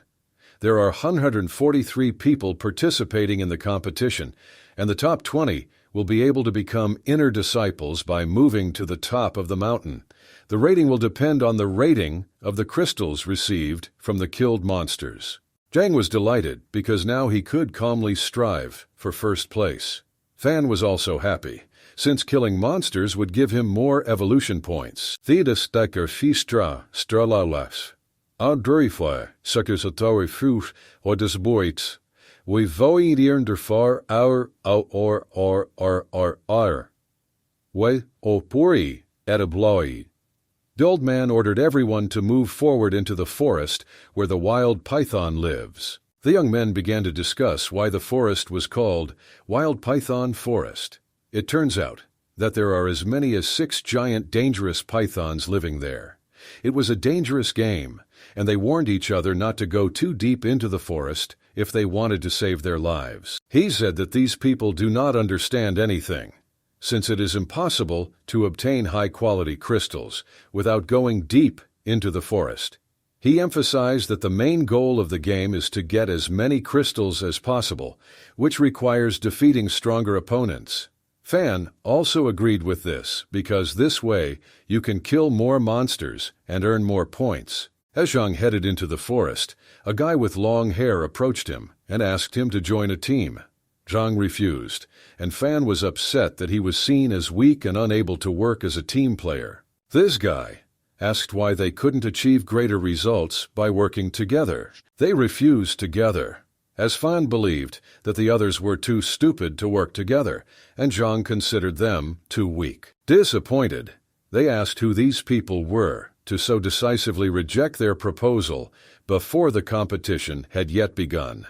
One of them suggested being careful and uniting in teams to survive. Zhang activated his rage skill, surrounding himself with an ominous aura, showing everyone that he didn't need anyone's help. They looked at him in horror, presumably thinking, maybe it's really better for you to go alone. He turned around and said, "You are trash. You will only disturb me. Get out of the way if you don't want to die before the competition starts." The bald man decided to lead everyone else into the forest. After noticing Zhang's behavior, he noted that there seemed to be some pretty exciting newcomers here. He warned that everyone should be prepared to enter the wild python forest, and that everyone should remain alert. Each of the students was given a backpack and ordered not to lose it in the Zhang. One was also issued. The first three quay, Aussar, Fais sursai from meng dutaitu fernang salfuro, bart steng sire tire sa gaun transmi tadi, sorry, langdowsk. Woik Xiro. Seed Dreenswer with the beard started asking if everyone had received the backpack. After all, this backpack is unusual but special. It is specially designed to store crystals during competition. Then he began to explain the rules. All students only have 1 day of time, and for these top-level crystals, students will be rewarded with a special reward from the elders. Fan was happy because the real battle would finally begin. He had been waiting for this for so long. So the competition began. Rang ran alone into the depths of the forest. Some students began to form groups and explore less deep places in the forest in order to save their lives. Some were less confident and carefully examined every bush and every tree. There were also stronger guys who also went alone to get more crystals. One of the organizer's assistants approached the bald man and asked if everything was okay now. The man said that it doesn't matter how everything happens, they are just ordinary students. They will have a lot now. Smiling maliciously, he said that until this monster appears, all losses will be meaningless. After all, in order for a bald man to reach level 6, he needs a crystal of this ferocious monster. He, like Zhang, had a single goal, to develop in order to become stronger. They were both engrossed in this goal. This ferocious monster was a wonderful snake that lived in the depths of the forest.